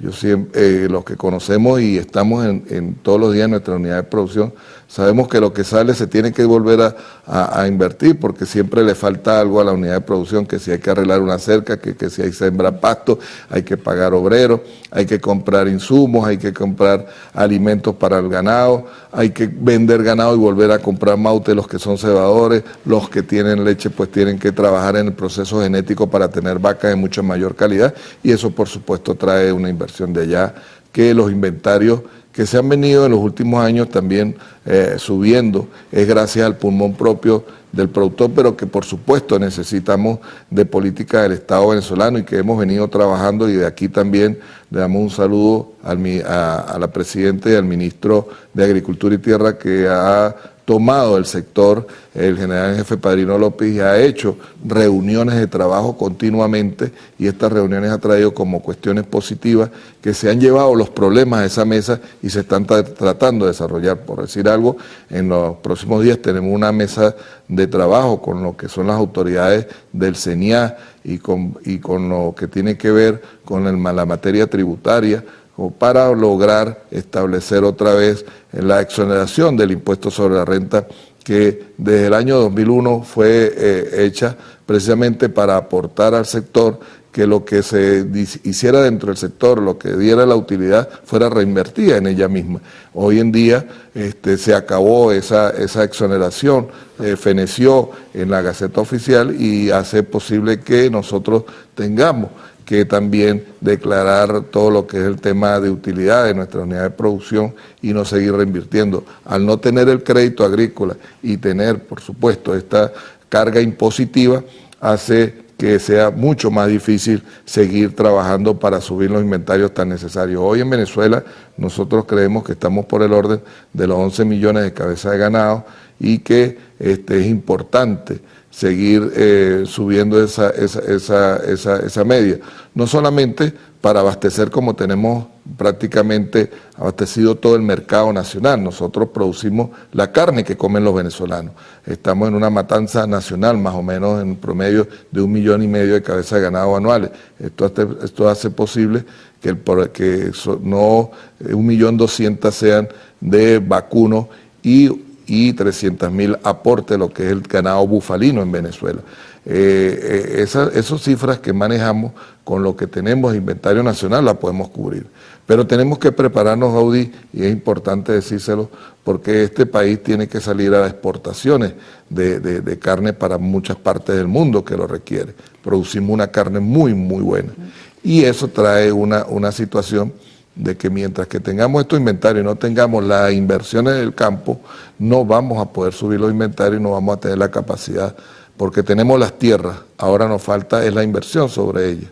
Ahora, digamos, si yo le pidiese que enumerara esos desafíos, ¿cuáles son los desafíos, digamos, más puntuales que tiene el sector ganadero en este momento en el país? Bueno, la primera es la reactivación completa del sector. Se ha venido trabajando mucho en la parte de genética, que es importante también destacarlo. Se ha traído a Venezuela la mejor genética de todas partes, de Estados Unidos, de Colombia, de Brasil. Se ha empezado a hacer trabajos que hacen posible que tengamos mejores animales con una carga genética más importante para producir en menor cantidad. Otra cosa importante que han tenido los productores en Venezuela es precisamente que hemos aprendido a tener profesionales en nuestras unidades de producción. Requerimos profesionales y trabajadores de manera de lograr producir con más eficiencia para el campo. Anteriormente, para salir un animal a sacrificio se necesitaban 3 años y medio, 4 años. Hoy en día tenemos animales con la misma cantidad de kilos, de más de 500 kilos, que salen de 18 meses, 20 meses, precisamente porque el productor ha invertido en finanzas. Pero también en lo que es la mano de obra. Nosotros generamos para Venezuela una mano de obra de una cantidad enorme. La cantidad de personas que viven de la producción del campo venezolano en Venezuela es importante destacarlo, con los mejores salarios que tengamos. Así que cuando nos ponemos a enumerar qué es lo primero que necesitamos para el sector o cuáles son las prioridades del sector, la primera que siempre va a padecer es tener la seguridad de la inversión, como nosotros siempre la hemos denominado. Nosotros necesitamos seguridad de la inversión. Y la seguridad de inversión no es solamente la seguridad jurídica ni la seguridad en lo personal, sino la seguridad de que podamos seguir trabajando, que no seamos víctimas de estos flagelos de las invasiones, de personas que entran a nuestras unidades de producción, del tema que nosotros tenemos que abordar a ODI, que hemos venido trabajando desde la Asamblea Nacional con la ley penal de protección a la actividad ganadera. Y allí me quiero detener. En este tema fue aprobada en primera discusión esta reforma a la ley de la actividad ganadera. Digamos, ¿cómo impacta al sector esto? Claro, es una primera discusión, vendrán ya posteriores discusiones antes de su aprobación, pero ¿cómo impacta más allá del papel este instrumento legal al sector ganadero del país? ¿Qué es lo que están ustedes pidiendo allí? ¿Por qué no se ha terminado de aprobar? Entiendo allí que hay algunos puntos que deben ser, digamos, revisados. Bueno, lo primero que tenemos que decir es que estamos contentos porque por lo menos ya está discutiéndose. Teníamos muchos años pidiendo que se discutiera esta ley para poder proteger la actividad en el campo y lo que nosotros estamos hablando de la inversión que se hace precisamente a moto propio de los productores. Eso ya nos da un paso muy adelantado de las condiciones que antes teníamos, que no teníamos esa ley penal y que ya entró en primera discusión. Pero ahora, pues por supuesto que como toda ley, viene una serie de abordajes que se hacen de cada región. Nosotros hemos pedido a la Asamblea Nacional y a las comisiones que están trabajando la ley que vayamos los diputados y los productores a muchos sectores de Venezuela, a varias regiones, y desde las regiones podamos lograr articular lo que nosotros creemos que hay que cambiarle a la ley que salió en primera discusión, por decir algo. Me piden que vaya a la pausa y disculpe la interrupción, pero vamos a seguir ahondando sobre este tema al regreso de la pausa. Sabe cómo es el tiempo en televisión, venimos para ahondar en este y otros temas. Mi conversación de esta mañana es con Edgar Medina, presidente de la Federación Nacional de Ganaderos. Enseguida volvemos.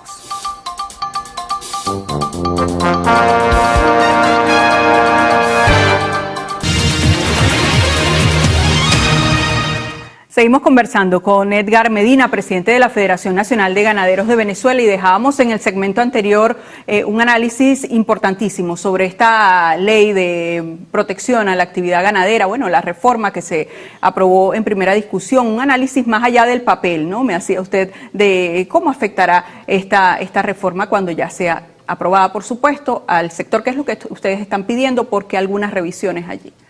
Sí, por supuesto, como lo decíamos, es importante empezar ahorita a hacerle algunos reparos a la ley del sector y conociendo precisamente en el papel, en el campo, las necesidades propias, por decir algo. ¿En qué puntos? La ley nosotros en principio solicitamos, puesto que las penas que tiene el Código Penal son solamente 3 o 4 artículos que hablan sobre el tema del abigeato, del robo de ganado, y que por supuesto esas penas tenían ya para los años que fue reformado el Código Penal, penas de 3 años, con las medidas cautelares sustitutivas de la pena de libertad por el Código Procesal Penal, hace posible que esas personas que cometen esos delitos, que son agarrados en flagrancia, lamentablemente tienen una medida cautelar y están en la calle al otro día.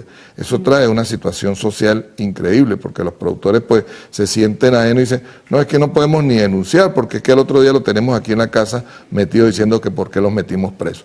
Eso precisamente era lo que nosotros queríamos, que existan penas bastante fuertes contra aquellos que incurran en estos delitos contra el robo de ganado, contra el abigeato, contra el robo de insumos, contra precisamente las invasiones, porque no es solamente la invasión que se hace, Gaudí, que entran a un previo que ya con eso pues es totalmente en contra de la soberanía alimentaria. Ahí se está afectando la soberanía alimentaria del país, porque ahí es donde se produce la comida de todos los venezolanos, sino que aparte de que entran, invaden una unidad de producción, agarran todos los animales y los encierran en un corral y no dejan ni que coman ni nada, como una medida de presión hacia el sector, y eso trae como consecuencia la muerte de muchos de los animales ahí sin tener agua, sin tener comida. Eso es lo que nosotros pedimos que se caracterice y que se penalice de manera eficiente, que tengan pena, que el que la vaya a cometer sepa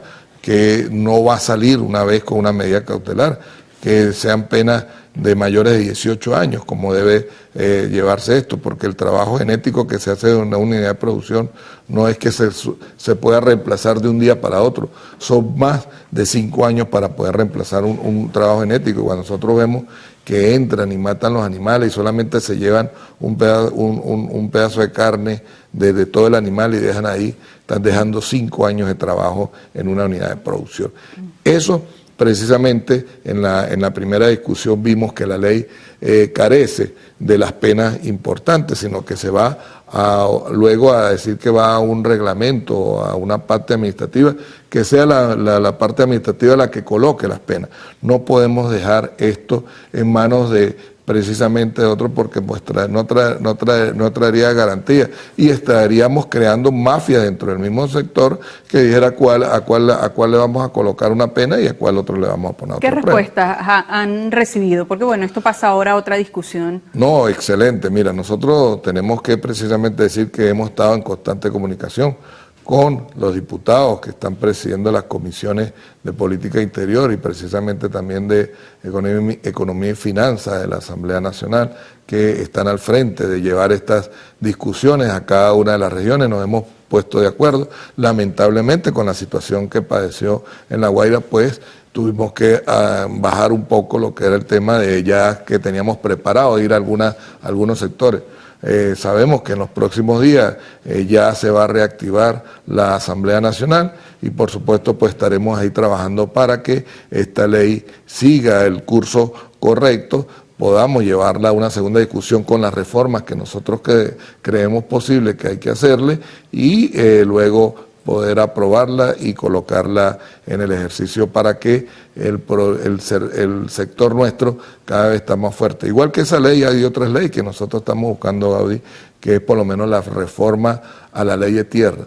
La reforma a la ley de tierra, aunque yo veo la ley de tierra de un momento importante, ahí lo que faltó fue que no se caracterizó verdaderamente lo que decía la ley. La ley de tierras prohíbe las invasiones. El que invada una finca sin haber tenido primero un procedimiento de oficio ante el INTI, de denuncia de tierra ociosa, pierde cualquier derecho. Lo que no se fue y no se hizo fue como debía, pero sí se debe reformar algunas cuestiones. En este caso, el derecho a propiedad. ¿Por qué el derecho a propiedad? Porque si nosotros estamos exigiendo que se nos abra la cartera agrícola, que podamos ir a los bancos, ¿qué vamos a poner de garantías reales en los bancos? Pues lo que tenemos que poner en garantías reales precisamente son las tierras para poder producir. Y si no tenemos el derecho a propiedad, hasta ahí llegamos. La casa no la podemos poner en un banco porque precisamente tiene una limitación de que es la casa personal, familiar y que no puede ser colocada como garantía. Entonces, sí necesitamos la reforma de ley de tierra. Y otra, que es importante, que no se me vaya a escapar, es precisamente la ley de impuestos sobre la renta que necesitamos y es para el sector un punto de honor que se vuelva a exonerar el impuesto sobre la renta para nuestro sector. Me indican que se nos agotó el tiempo, quedan muchos puntos sobre la mesa, así que está renovada la invitación para una próxima oportunidad. Me acompañó durante este segmento de la entrevista, estos 3 segmentos de entrevista, el presidente de FEDENAGA. Nosotros vamos a estar, por supuesto, haciendo seguimiento a todos estos puntos que hemos abordado acá para compartirlos con todo el país en las distintas emisiones del noticiero. Hacemos la pausa. En la próxima parte, Adrián Barros conversará en otro segmento de la entrevista con el padre Nelson Molina, coordinador de la Comisión de Atención a la Emergencia de la Arquidiócesis de Caracas. Enseguida venimos.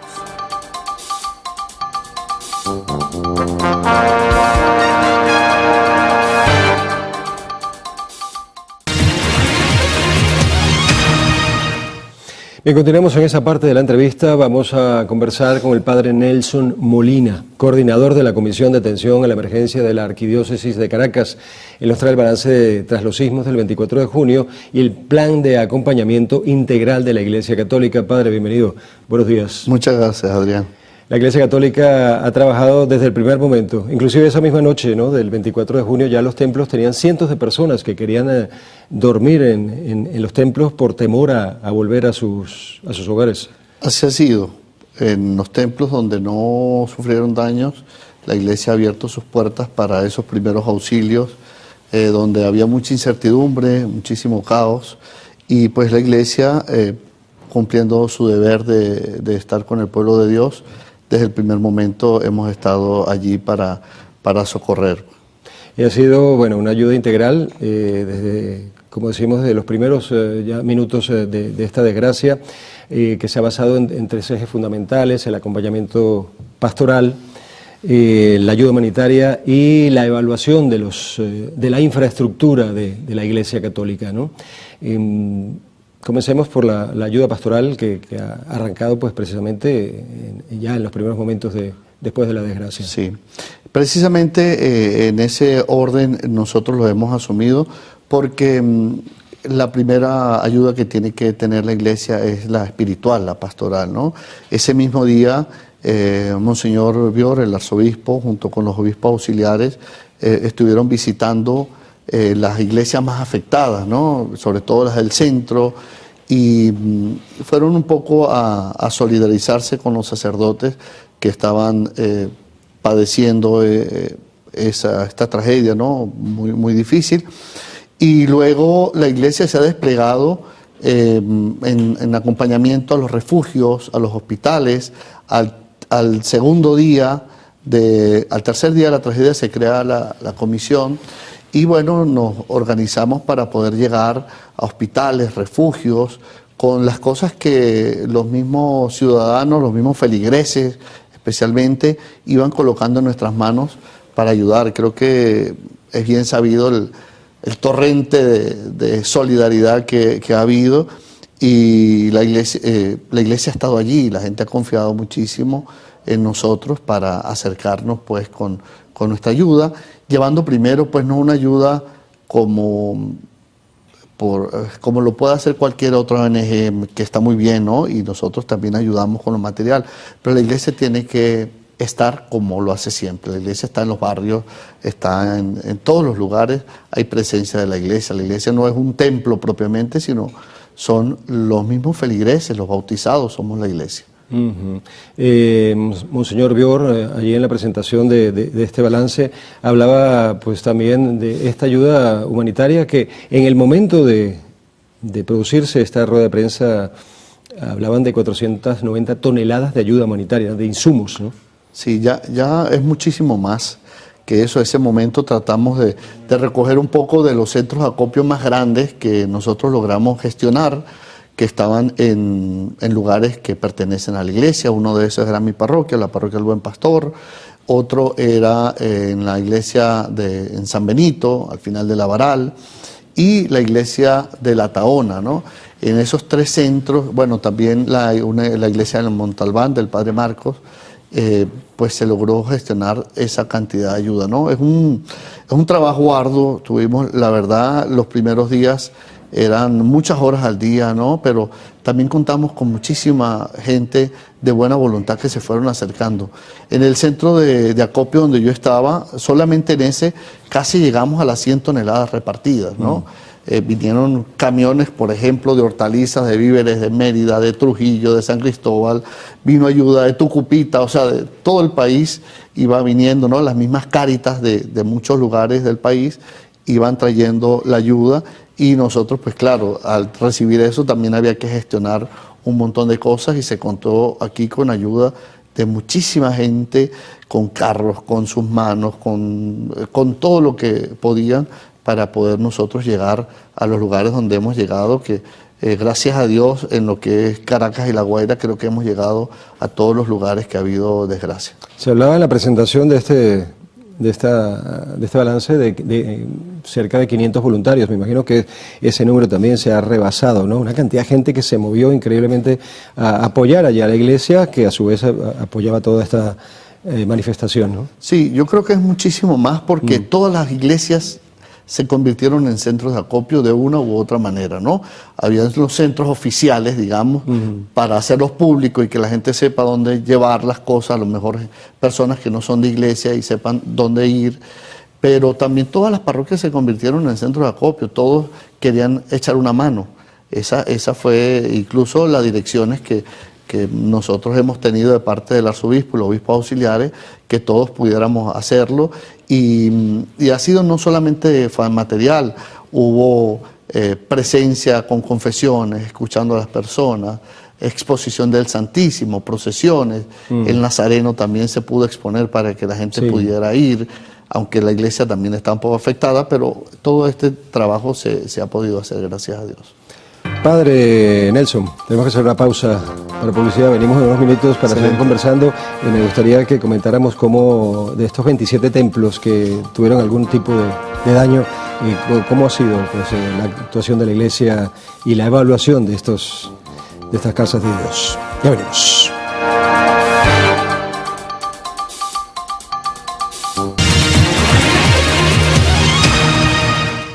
Bien, continuamos conversando con el padre Nelson Molina, coordinador de la Comisión de Atención a la Emergencia de la Arquidiócesis de Caracas, junto al padre León también, ¿no? Que es parte de la... Monseñor León es quien encabeza esta comisión. Ha sido una ayuda increíble. De verdad que ha estado, prácticamente él ha visitado todos los refugios y ha estado muy de cerca con los afectados. La verdad ha sido un equipo de trabajo muy, muy bueno. La iglesia no solamente ha sido este centro de acopio, sino también de refugio. Hablamos primero del refugio inicial, que me comentaba usted, cientos de personas, no 10, 15, cientos de personas se refugiaron en su parroquia y así serían en el resto de los templos de Caracas, ¿no? Sí, como te digo, donde no se sufrieron algunos daños, en mi parroquia el primer día se quedaron cerca de 250 personas, ¿no? Sin embargo, entendimos que no es un lugar de refugio propiamente porque no tenemos las condiciones, ¿no? Un templo empezando con los baños, todo ese tipo de cosas, ¿no? Pero en el primer momento había que hacerlo, pues, o sea, no puedes cerrar las puertas cuando te necesitan.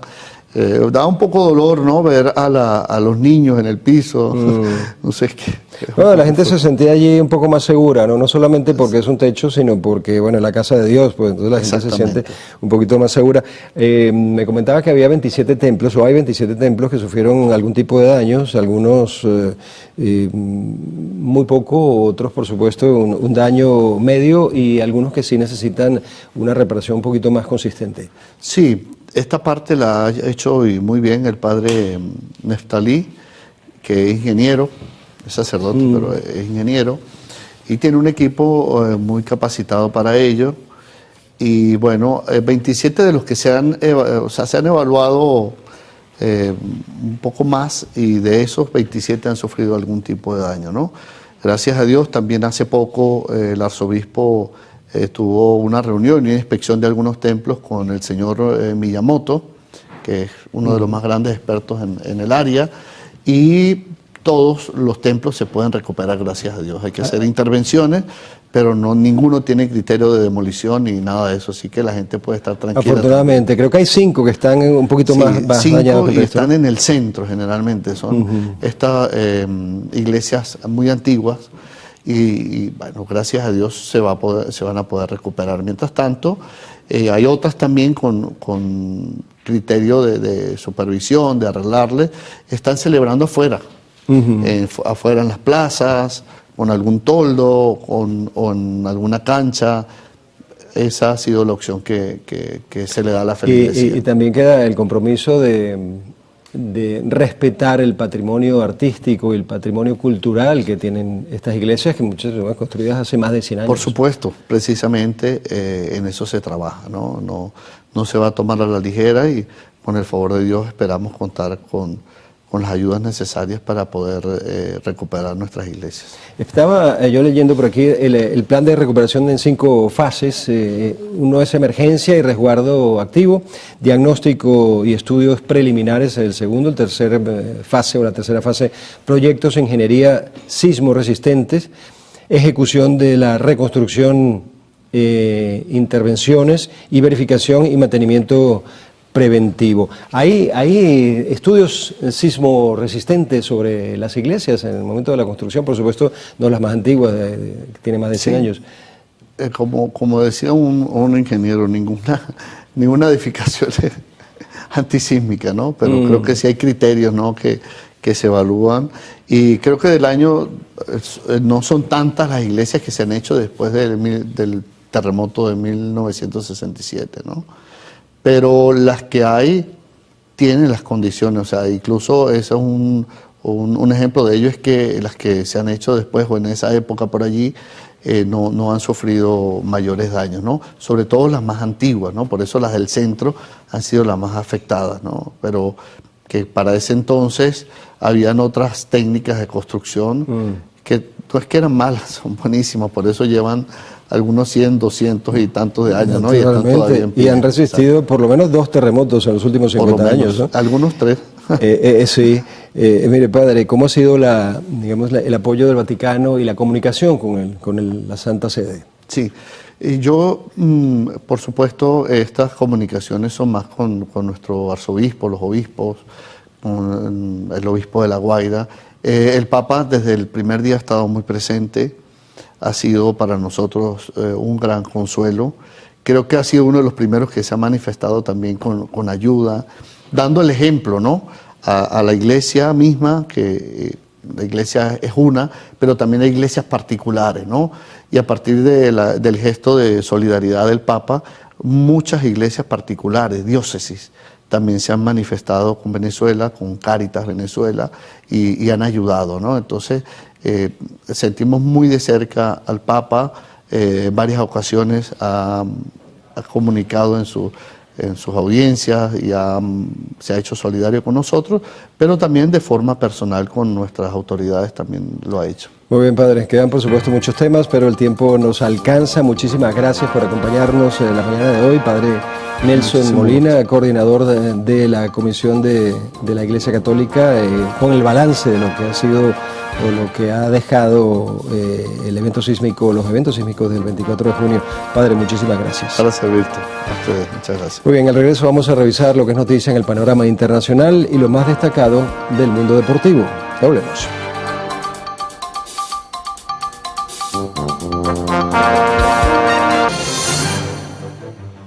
Los incendios continúan avanzando en Europa. Este miércoles 2 bomberos fallecieron tratando de extinguir un incendio forestal en la isla de Creta, en Grecia.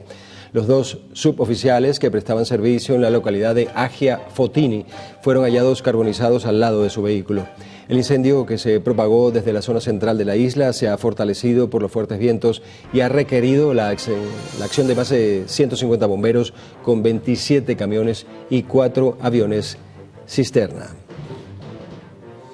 Nos vamos a Japón. La cifra de víctimas mortales por el terremoto de magnitud 7.1 que sacudió el sudeste del país aumentó a 34, mientras los equipos de emergencia continúan las labores de búsqueda entre edificios colapsados. Así lo informó el gobierno japonés, afirmando que socorristas luchan con el fuerte calor al buscar sobrevivientes entre las ruinas de un centro comercial.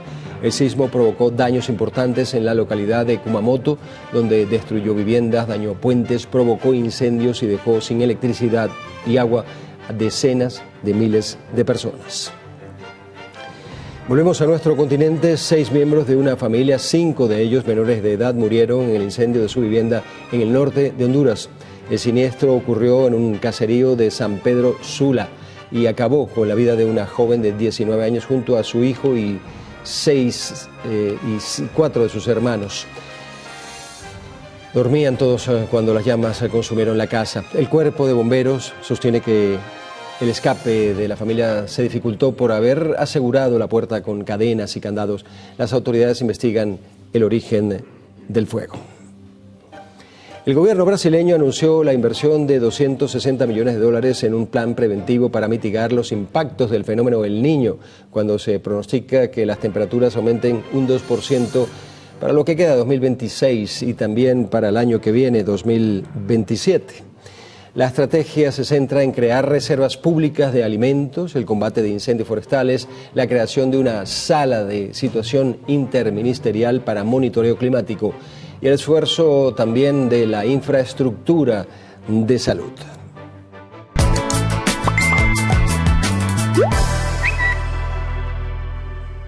Ahora vamos a hacer una revisión de las noticias de último momento que circulan en los diferentes portales, redes sociales y diarios digitales del mundo.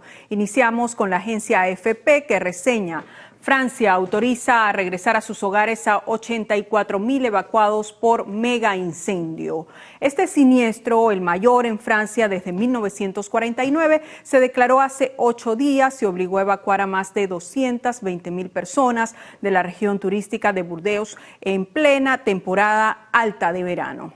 Continuamos, lo hacemos con el portal de DW, que titula: Masivo ataque nocturno de Rusia contra Ucrania. 8 personas murieron, 6 de ellos miembros de una misma familia, luego que Moscú lanzara 74 misiles y 284 drones contra Kiev durante la madrugada de hoy jueves.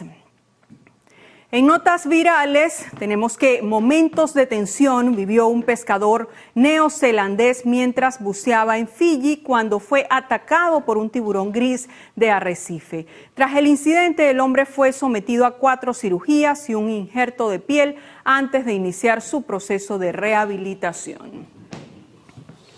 Wow, momentos de tensión y mucho más, ¿no? Se salvó de milagro. Salvó la vida de milagro, ¿no? Con un tiburón, en fin, bueno, gracias Gaudí. Vamos a seguir ahora con Alta Esfera.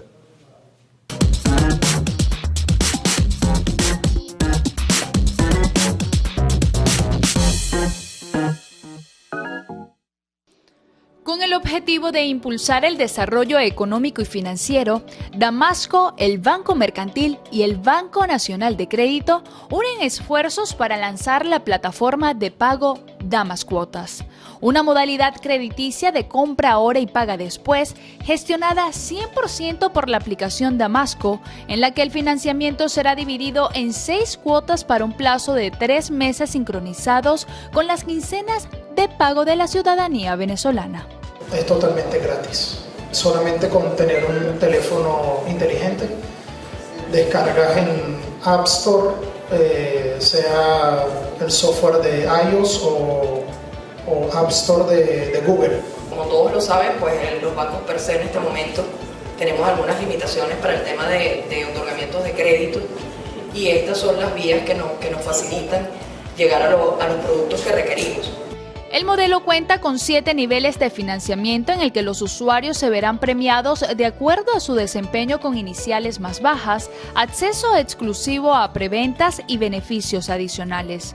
El respaldo de las instituciones bancarias permitirá el andamiaje logístico necesario para facilitar las transacciones y fortalecer el poder adquisitivo de los compradores. Conciliar parte de los pagos y ayudar en la logística de eso, en la cobranza, que es la función natural de un banco para cualquier cliente, pero adicionalmente es apoyar a Damasco en enfrentar ese éxito que desde ya está teniendo, creciendo con apoyo crediticio. Creo que muchas empresas están buscando financiamiento y que venga mucha inversión extranjera, pero creo que con las empresas que están acá en Venezuela y con las instituciones financieras se puede hacer muchísimo.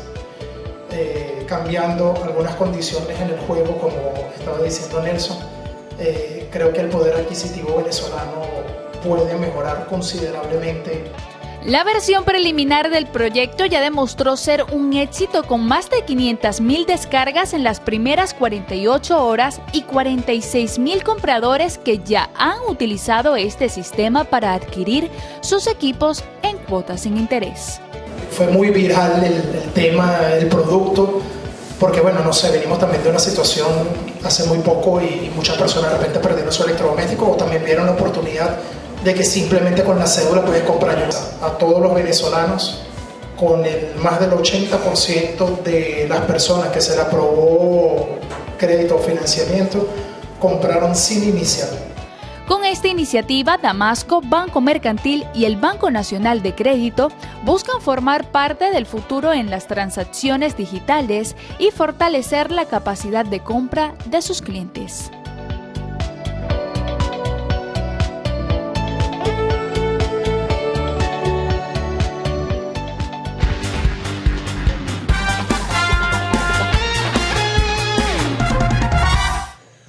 Feliz jueves, arrancamos los deportes hablando de algo muy positivo y es que los D-backs de Arizona blanquearon este miércoles 3-0 los Piratas de Pittsburgh gracias a una joya de picheo de nuestro zurdo venezolano Eduardo Rodríguez. Con esta victoria, el conjunto desértico coloca su récord en 57-52, se afianza en el segundo lugar de la División Oeste de la Liga Nacional. Después del Clásico Mundial de Béisbol, todo han sido buenas noticias para Eduardo Rodríguez.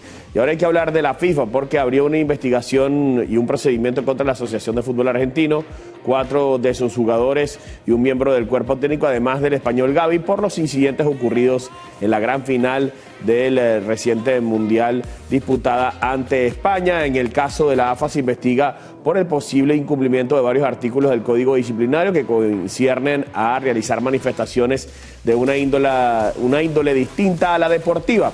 Conductas inadecuadas, discriminación y agresiones racistas, falta al orden y seguridad de los partidos y exhibición de mensajes inapropiados. A su vez, los jugadores albicelestes Nahuel Molina, Leandro Paredes y Thiago Almada son indagados por varios cargos de agresión y conducta antideportiva. Esta última infracción también se le atribuye al asistente de Lionel Scaloni, Roberto Fabián Ayala, mientras que el centrocampista español Gavi es investigado igualmente por un caso de conducta antideportiva, precisamente también en la gran final.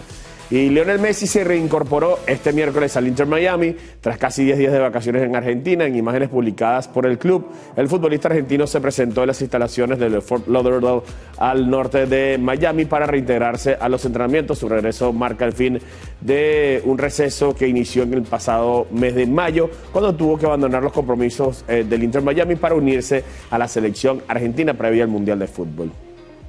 Y el delantero brasileño del Barcelona, Rafinha, se incorporó a la pretemporada del club azulgrana en las instalaciones de St. George Park en Inglaterra. El jugador regresa tras sus vacaciones posteriores al Mundial, pero iniciará bajo estricta observación médica debido a una lesión sufrida en el torneo recientemente finalizado. En el Mundial de Fútbol 2026, el Barcelona, que arranca su andar en la Liga Española el próximo 13 de agosto. De esta manera despedimos los deportes. Que tengan una excelente mañana.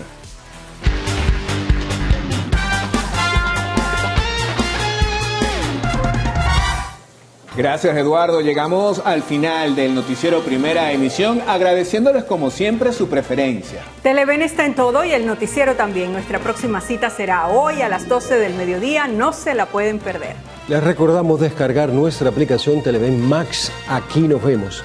En Instagram nos encuentran como Televen TV y El Piso Noticiero Televen. En YouTube estamos presentes como Televen TV con toda nuestra programación. No olviden visitar nuestra página web, el www.televen.com, donde van a encontrar todo el contenido exclusivo para su entretenimiento e información. También los invitamos a seguirnos en nuestro canal en WhatsApp, El Noticiero Televen, para que así esté al día con las noticias. Recuerde, Televen está en todo. Sigan en nuestra sintonía.